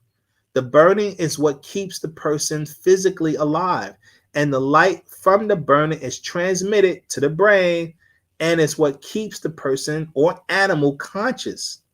Souls are not one's spirit or life, yet may be the factor that determines what course that person's life will take and the length of their life. So long, excuse me. So, on the contrary, souls are not a person's life. The burning or body heat proves this. Yet people live by spirit and nature. The physical life of all visible, yet soul is working with the invisible you. The Ba, which is the soul, is the invisible source of life outside of nature, because at physical death of a person, the soul possessing that person must transmigrate to another state or pass on to one of the person's blood seed to keep subsistent for the family's bloodline. It's called eternal life. That is by the soul. Eternal life or living forever for a person or a race is continuous procreation, perpetual reproduction, birth of that person's family or kin. This is why Kakasu will rape or mix with Nagaru, race of Africans, to sustain their own existence. You look around you today, you will see he has mixed with all other races to sustain his dying race, as he knew his 6,000 years were coming to an end, and used religion and music to interracial mix. Look at all the half-breeds all over TV or cinema. He can use them because most of them are half him and confused or without a soul. You see, no Nagato, woolly-haired, dark-skinned African person is ever dead in the ethnical sense. As long as two breeding Africans, male and female, are still alive and together, because all Nagato are of the same origin or ancestral tree. So in fact, as long as two breeding Africans live, all Negroids, living or dead, live through them. All Africans, Negroids, are in fact the same flesh and blood with the same soul force, guys. We all share the same soul force as a race. Your ancestors, Pa Natharu, are linked to you by your own flesh and blood parents and your spirit, yet mostly by your soul. So mind your mind for the jewels of your soul. The end. So that was a lot. And this is the kind of discussion that you have to take your time to comprehend. The master teacher has been teaching us about the concepts of spirit and soul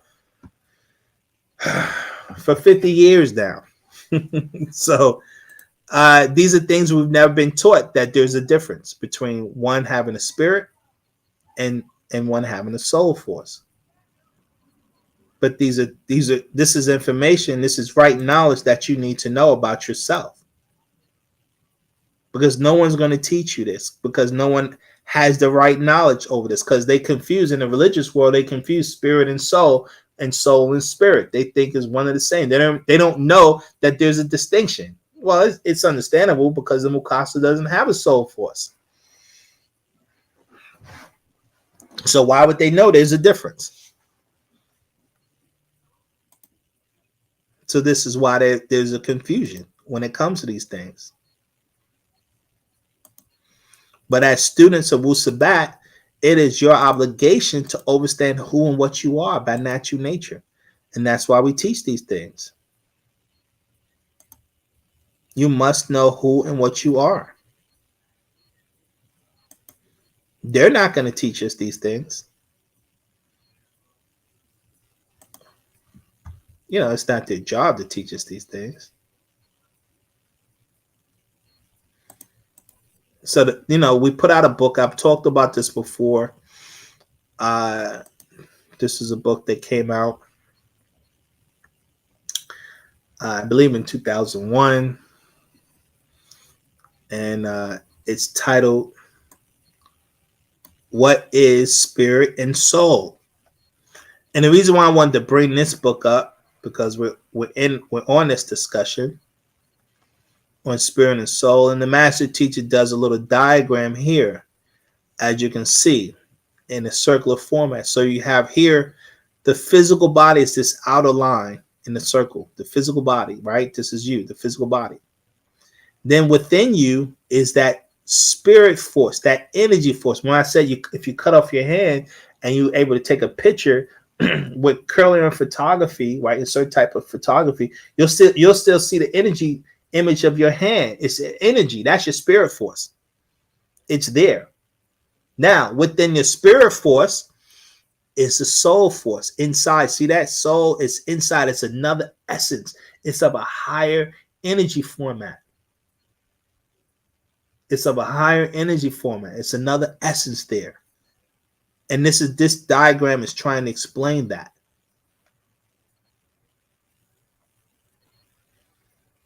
And so this is what the master teacher, he introduces this. So he says, what is the etheric body? Ether is a combination of all existing gases of nature. Your etheric body is energy and is equivalent to what you call spiritual beings. You have an electrical field that constantly comes into your body. The elders cannot see you if your light is dim. Right? Your light, they can't, your family can't see you if your energy is dim, because you don't do nothing spiritual to develop it. And the Mukasa loves that, because he knows you can't connect with your ancestors to block them. That's why they possess us. Right? So the elders cannot see you if your light is dim. They don't see your physical body. Powerfully and spiritually as an etheric being, you will live on prana, or ether energy. That's how we live in other realms. We live off of ether energy, guys. We don't be eating food the way humans do. No hunger, no grief, etc. The physical body is a composition of bacteria, of which when you die will return back to dust, right? The physical body is made of nothing but the elements of earth. So when we travel the multiverse, the omniverse, when we go to different planets, right? You can't leave in a physical body. That's why you have to turn into your spirit body in order to go to the other realms. And then you'll take on the body of that particular planet. The same thing you did when you came to this planet. You took on a physical attributes of this planet. Well, the same thing. This is why ETs look different depending on what planet they come from, because they represent the genetics of their planet, the energy or the magnetic field of their planet. Every planet has its own magnetic field or matrix.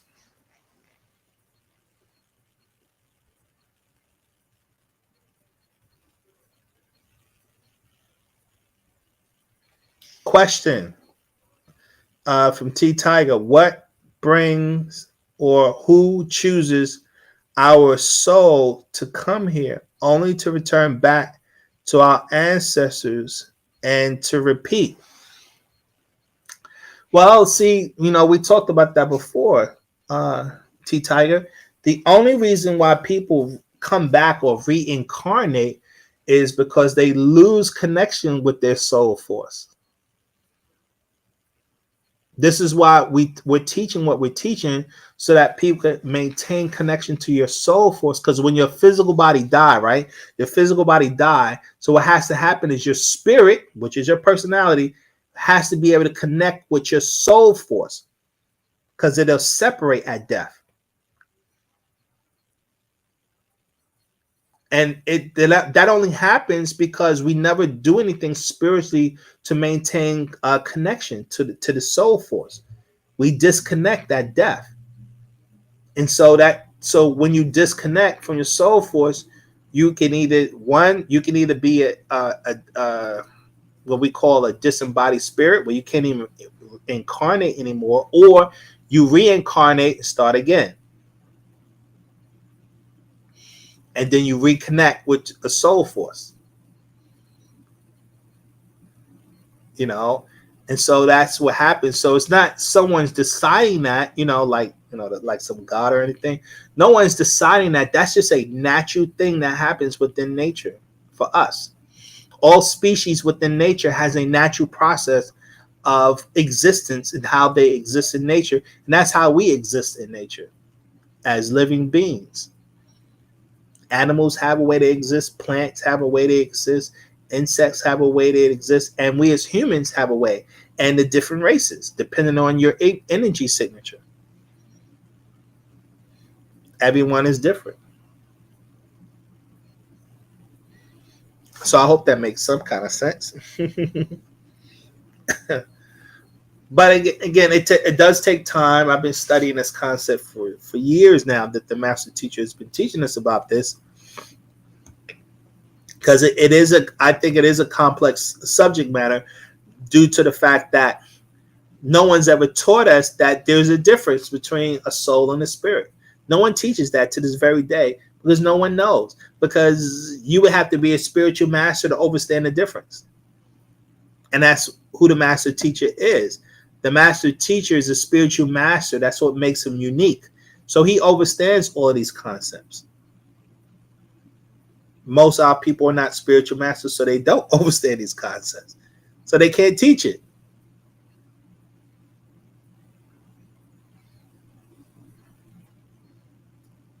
But this is what makes us unique.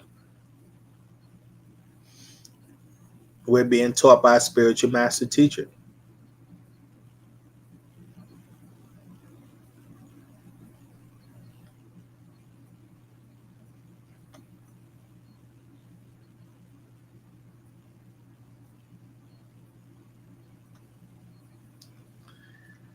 Okay.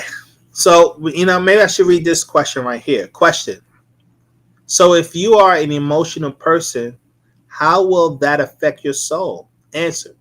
The soul is also the emotional body.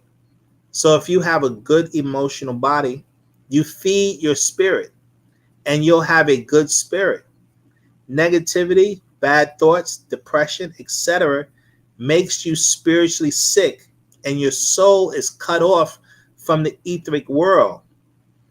When you're emotionally off balance, it is because you are too physical.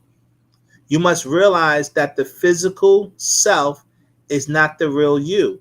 The real you is inside. The soul is the real you, the divine in you, which is from the gods, or the Nathar, we say, that procreated you.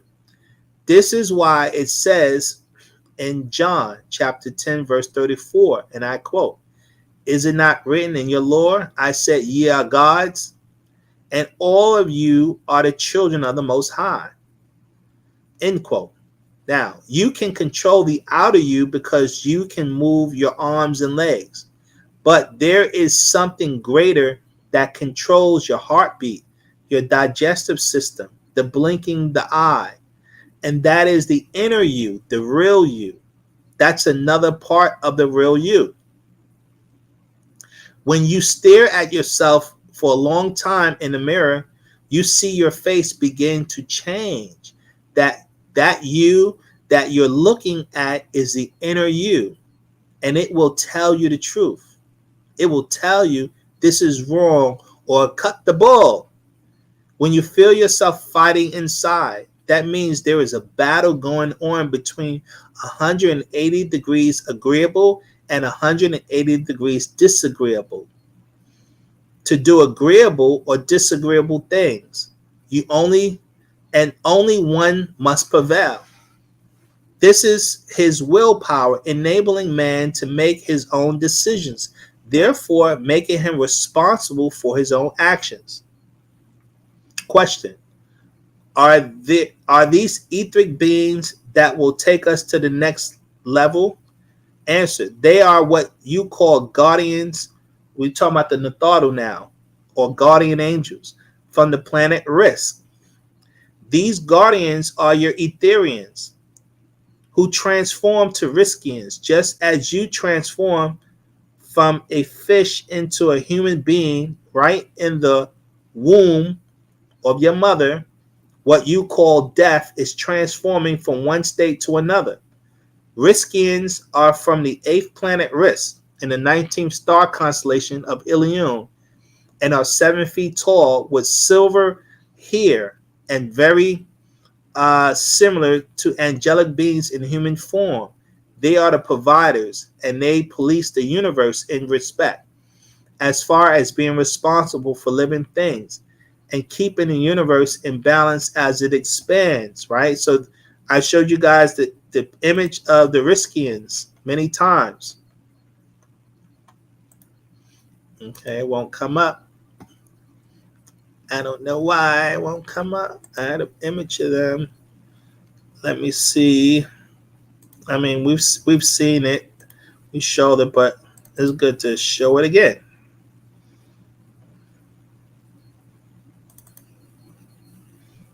So these are the Riskians. This is what they look like, at least in their physical form, you know. But they also turn into an energy form. They could do that at will. They have those abilities to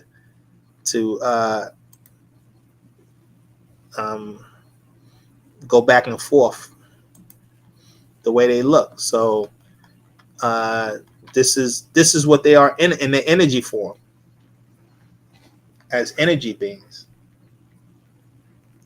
And the goal of all students of Wu-Sabat is to become the same thing. You have the same abilities. Your body, that's what I was saying in the very beginning, our body processes energy and you can transform into energy once you learn how to raise your vibration by doing the rituals consistently. I'm not saying it's easy. It takes a lot of work, dedication, and focus. Unfortunately, this culture we live, all it does is distract us from our development. And you got to fight through that. This is one of the reasons why we always teach we're living as a community, because then we can set up the culture that's conducive for us. Because the way we live in now, we live in cultures that's not conducive to spiritual development. Because this culture that we live, Western culture, they don't teach you nothing about spiritual development. And in fact, it distracts you from developing yourself. That's why this is what made it hard for me and most students living here. It's very difficult, extremely difficult to deal with all the distractions, you know. But we have no choice. We got to do this. If we don't want to keep coming back and keep reincarnating in this crazy place, if you want to move up to the higher realms, then it's worth, putting that effort into developing yourself. With that being said, it's that time. We're going to close out. If there's no more questions. And as you guys know, we always end our discussions in our prayer system that we do at, we do our prayers in our lahaj, our language. Those who want to follow, we have the English translation, so you can follow it below. And so our prayer systems we do at 9 a.m., 3 p.m., and 9 p.m. at your discretion. Prayer is for your own spiritual development. This is why we do it, for your own spiritual development in our lahaj language, right? Remember I was saying before, language, tones, vibrations. It helps raise your vibration. Prayer puts you in a certain state of mind, a certain state of consciousness, to focus on your ancestors, the Nathar, your family, right? And so there's power in prayer. Everyone knows this. So with that being said, let's get started. First, let me do this because I like people to see when I'm doing the prayers. I think that's good. And let's go back to the prayers. Okay. All right, so let's get started. Bye-bye. And let's put the Om chant in the background. Let's do that. That's something new I haven't done.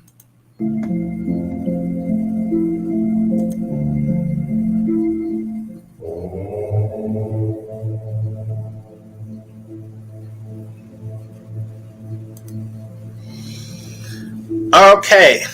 Badai Kala Namasa Wufag Kor Man Kasaman Shalal Put Pa Takyu Anuki Jawef Pa Ashuk Impa Put Wu Kala Ashuk Kawun Jawefnia Anuki Kasaman Impa Put Wu Pa Put Kawun Kasaman Imnia Anuki Wahu Amapa Put Wu Pa Put Kawun Wahu Amahnia Naku Kador Naju Amad Kasaman Impa Put Wu Khabu Amad Muskasan Nakuk Kador Kawan Kalab Pafaf Nakuk Daya Jawep Pa Paut Amah Wase Amah Dayani Kawun Lake Baku Jawep Pa Paut Anuki Yababi Nafasni Pa Paut Kawun Anuki Pa Paut Kador Nakuk Kador Pa Paut Amul Nakuk Amul Lahahum Manahnu Lahahum Manahnu Anhum after Karahum Ahum after Karakum, Ahum after Karanun, Ahum after Joefnia, Ahum after Nia Wu Anukihum, Yaye Ashuk Re'e, Asmua Jayenun, Yaye Nataru Afuknun, Anun after Mukra Ukum, Yaye Nataru Afuknun, Afuknun, Afuknun, Yaye Nataru Nun, Anun, Atun, Atun, Amun.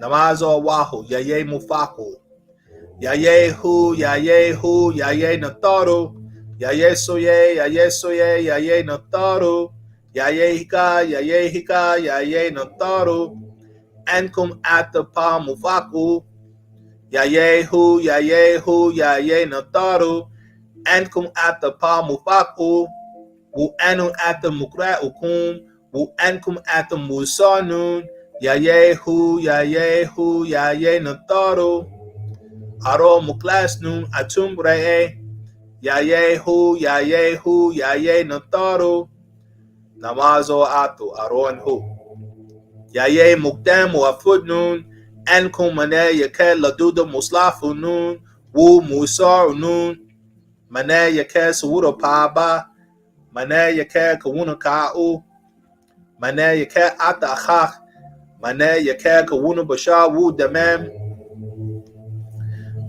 Yaye Nataru Mukdamunun, Aro Muftadnun, Anhu Kawun Manza Mane Pa Nataru, Aro Anhu, Anhu kawun baba yananan aro anhu kawun atum re'e aro anhu kawun haro namazo talu yaye na taro muslafu nun afud nun mene pa mujwa'u afud nun mene ga ha'an yaye na taro afud nun mene saya khayara afud nun afudniya yaye na taro nun namazo rabu pa tahmui nakuk talub tahmui bi pa na taro mane pa la en lawi tanenu kaleh ranam atni at the lahe pa na taro wu kaleh namazo atni at the lahe kiyatun laye pa na taro pa sawa wu pa taro pane masfa kawun pa sawa wu pa taro zi kawuna nazula lahe enkun mane masbag wu masa ame hadayan wu dama mane muslafu kun wu nataru ajula yana fasu kun afuk shene kawun kun pa sawa wu pa tada pa hadayan wu pa dama en tawa en kun lahe penen dana wu shafe en tawa en kun lahe tem na sui nun en tawa en kun lahe ashuk kuma enkum ata muslafunun enun ata mukra'ukum enum talub nasa kuma enum talub nasa kuma en sornun kahen taru en sornun muslafunun enun ata musbatu anun atun Amun. Yaye nataru nun. Yaye muftau. Yaye nataru. Yaye atum re. Yaye natar. Yaye nun. Yaye natar. Yaye nun tat. Yaye natar tat. Yaye ha. Yaye natar. Yaye hatat. Yaye natar tat, yaye kak, yaye natar, yaye katat, yaye natar tat, yaye amun, yaye natar, yaye amun tat, yaye natar tat, yaye atun, yaye natar, yaye shishash, yaye natar, yaye tafaf natat, yaye natar tat, yaye sabab, yaye natar, yaye natat, yaye natar tat, yaye arastat, yaye natar tat, yaye asar, yaye natar, yaye nababtat hatat, yaye natar tat, yaye satach, yaye natar, yaye hara, yaye natar, yaye hatwi, yaye natar, yaye anaktat, yaye natar tat, yaye aha haratwi, yaye natar, yaye nafartun, yaye natar, yaye mentu, yaye natar, yaye bati, yaye natar, yaye sachem tat, yaye natar tat, yaye hata haratat, yaye natar tat, yaye baibis, yaye natar, yaye patata, yaye natar, yaye basastat, yaye natar tat, yaye imhata, yaye natar, yaye hu, yaye natar, yaye matat, yaye natar tat, yaye mahart, yaye natar tat, yaye khafafre, yaye natar, yaye miskinat, yaye natar tat, yaye hre tat, yaye natar tat, yaye intimate to you, yaye natar, yaye hika, yaye natar tat, yaye natar tat, yaye natar tat, yaye mat, yaye natar tat, yaye hrenan tat, yaye natar tat, yaye shai, yaye natar tat, yaye sashat, yaye natar tat, yaye maftat, yaye natar tat, yaye sabak, yaye natar, Ya Ye Anak, Ya Ye Nathar, Ya Ye Hanun, Ya Ye Nathar, Ya Ye Hanas, Ya Ye Nathar, Ya Ye Patata Nun, Ya Ye Nathar, Ya Ye Soye, Ya Ye Nathar, Ya Ye Haktat, Ya Ye Nathar Tat, Ya Ye Amas, Ya Ye Nathar, Ya Ye Saratwi, Ya Ye Nathar, Ya Ye Atun Re'e, Ya Ye Nathar Tat, Ya Ye Dahutwi, Ya Ye Nathar, Ya Ye Patata Warat,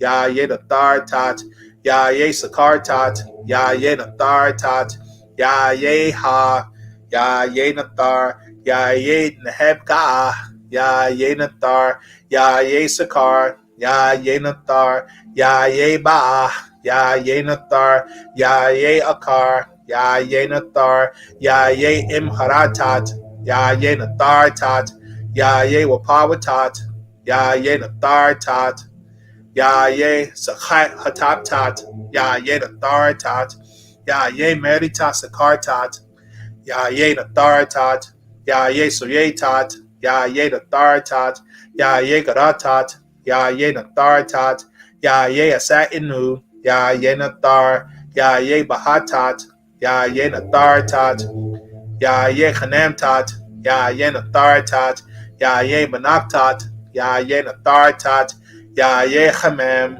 Ya Ye Nathar, Ya Ye Mahatwi, Ya Ye Nathar, Ya Ye Kabesin and Afaf, Ya Ye Nathar, Ya Ye Damata Afaf, Ya Ye Nathar, Ya Ye Murdi Tat, Ya Ye Nathar Tat, Ya Ye Natsat, Ya Ye Nathar, Ya Ye Imdadad Tat, Ya Ye Nathar Tat, Ya Ye Nachak Tat, Ya Ye Nathar Tat, Ya Ye Sakat Tat, Ya Ye Nathar Tat, Ya Ye Anak Tat, Ya Ye Nathar Tat, Ya Ye Nadad, Ya Ye Nathar, Ya Ye Tum, Ya Ye Nathar, Ya Ye Wahu, Ya Ye Nathar, Ya Ye Yasas, Ya Ye Nathar, Ya Ye Anach, Ya Ye Nathar, Ya Ye Afnuit, Ya Ye Nathar, Ya Ye Satat, Ya Ye Nathar Tat, Ya Ye Sachatwi, Ya Ye Nathar, Ya Ye Imat,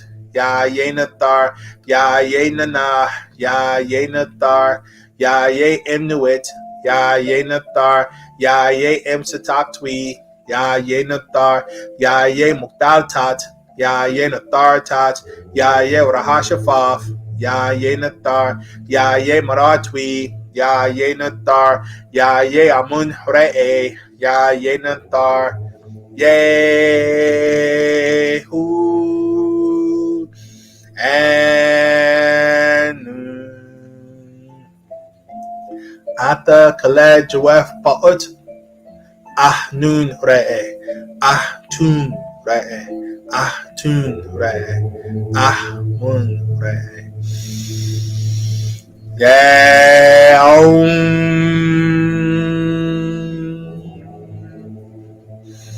Yaum.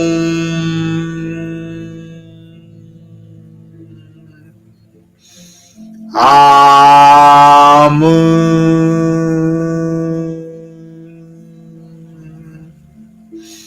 Amun.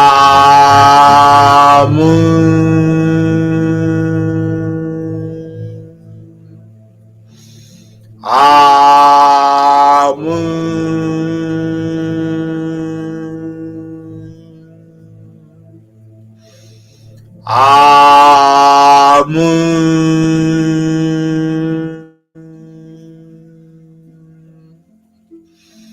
Amun.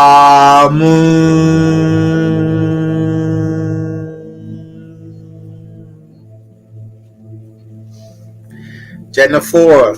Okay. For those who are not familiar with our prayer system, our rituals, it's for the purpose of developing yourself spiritually. It's about raising your vibration. Speaking in these tones, it elevates you. And that's one of the reasons why we do the chanting. The chanting, Amun. You feel that vibration throughout the body as you're consistently doing it. And when you're doing this 3 times a day, every day, you'll feel the effects of that increase in vibration. It clears the mind. It expands your consciousness. It allows you to begin to peer into those other realms we keep talking about that your ancestors exist on. You have the ability to make contact. You have the ability to develop yourself to a high level of capacity of spiritual awareness. It's in you. It's just a matter of putting the time, the energy, and the focus to develop yourself. This is key. Okay, we got some kind of spam going on in our chat, I see. And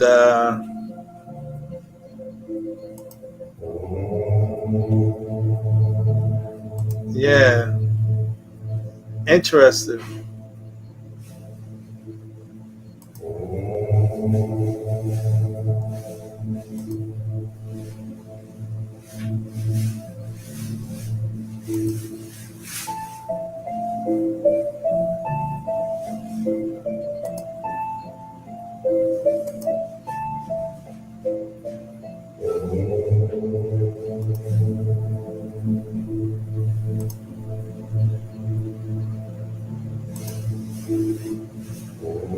Okay, I tried to block what was putting that this spam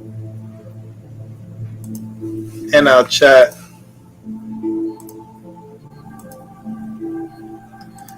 It's pretty sad they create these programs to do that. I'm trying to remove all this stuff and report it.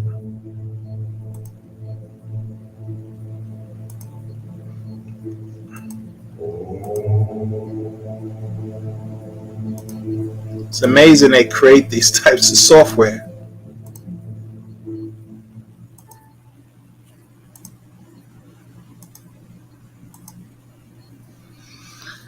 But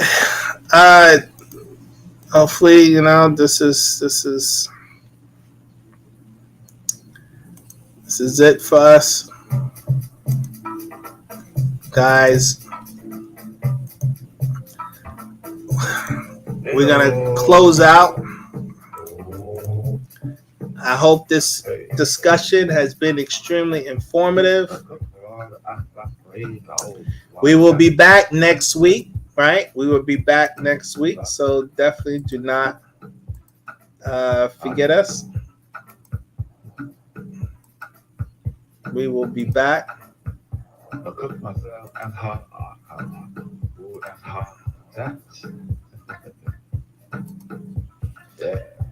And until that time, I wish you guys much love, much peace, much blessings. Be safe.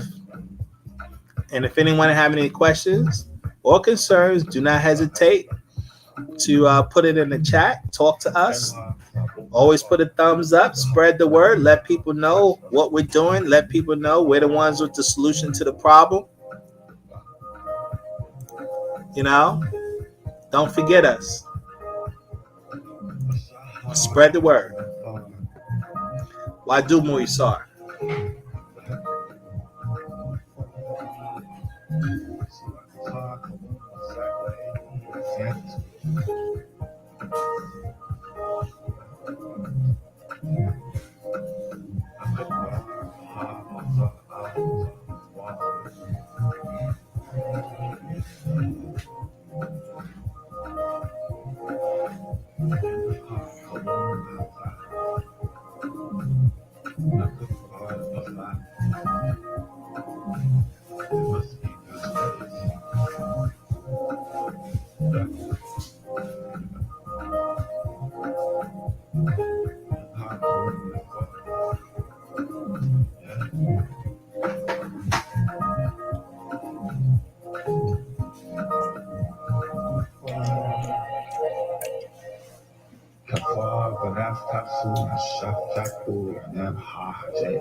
However, I cook Shinus, I cook the Lord. I won't afraid, I will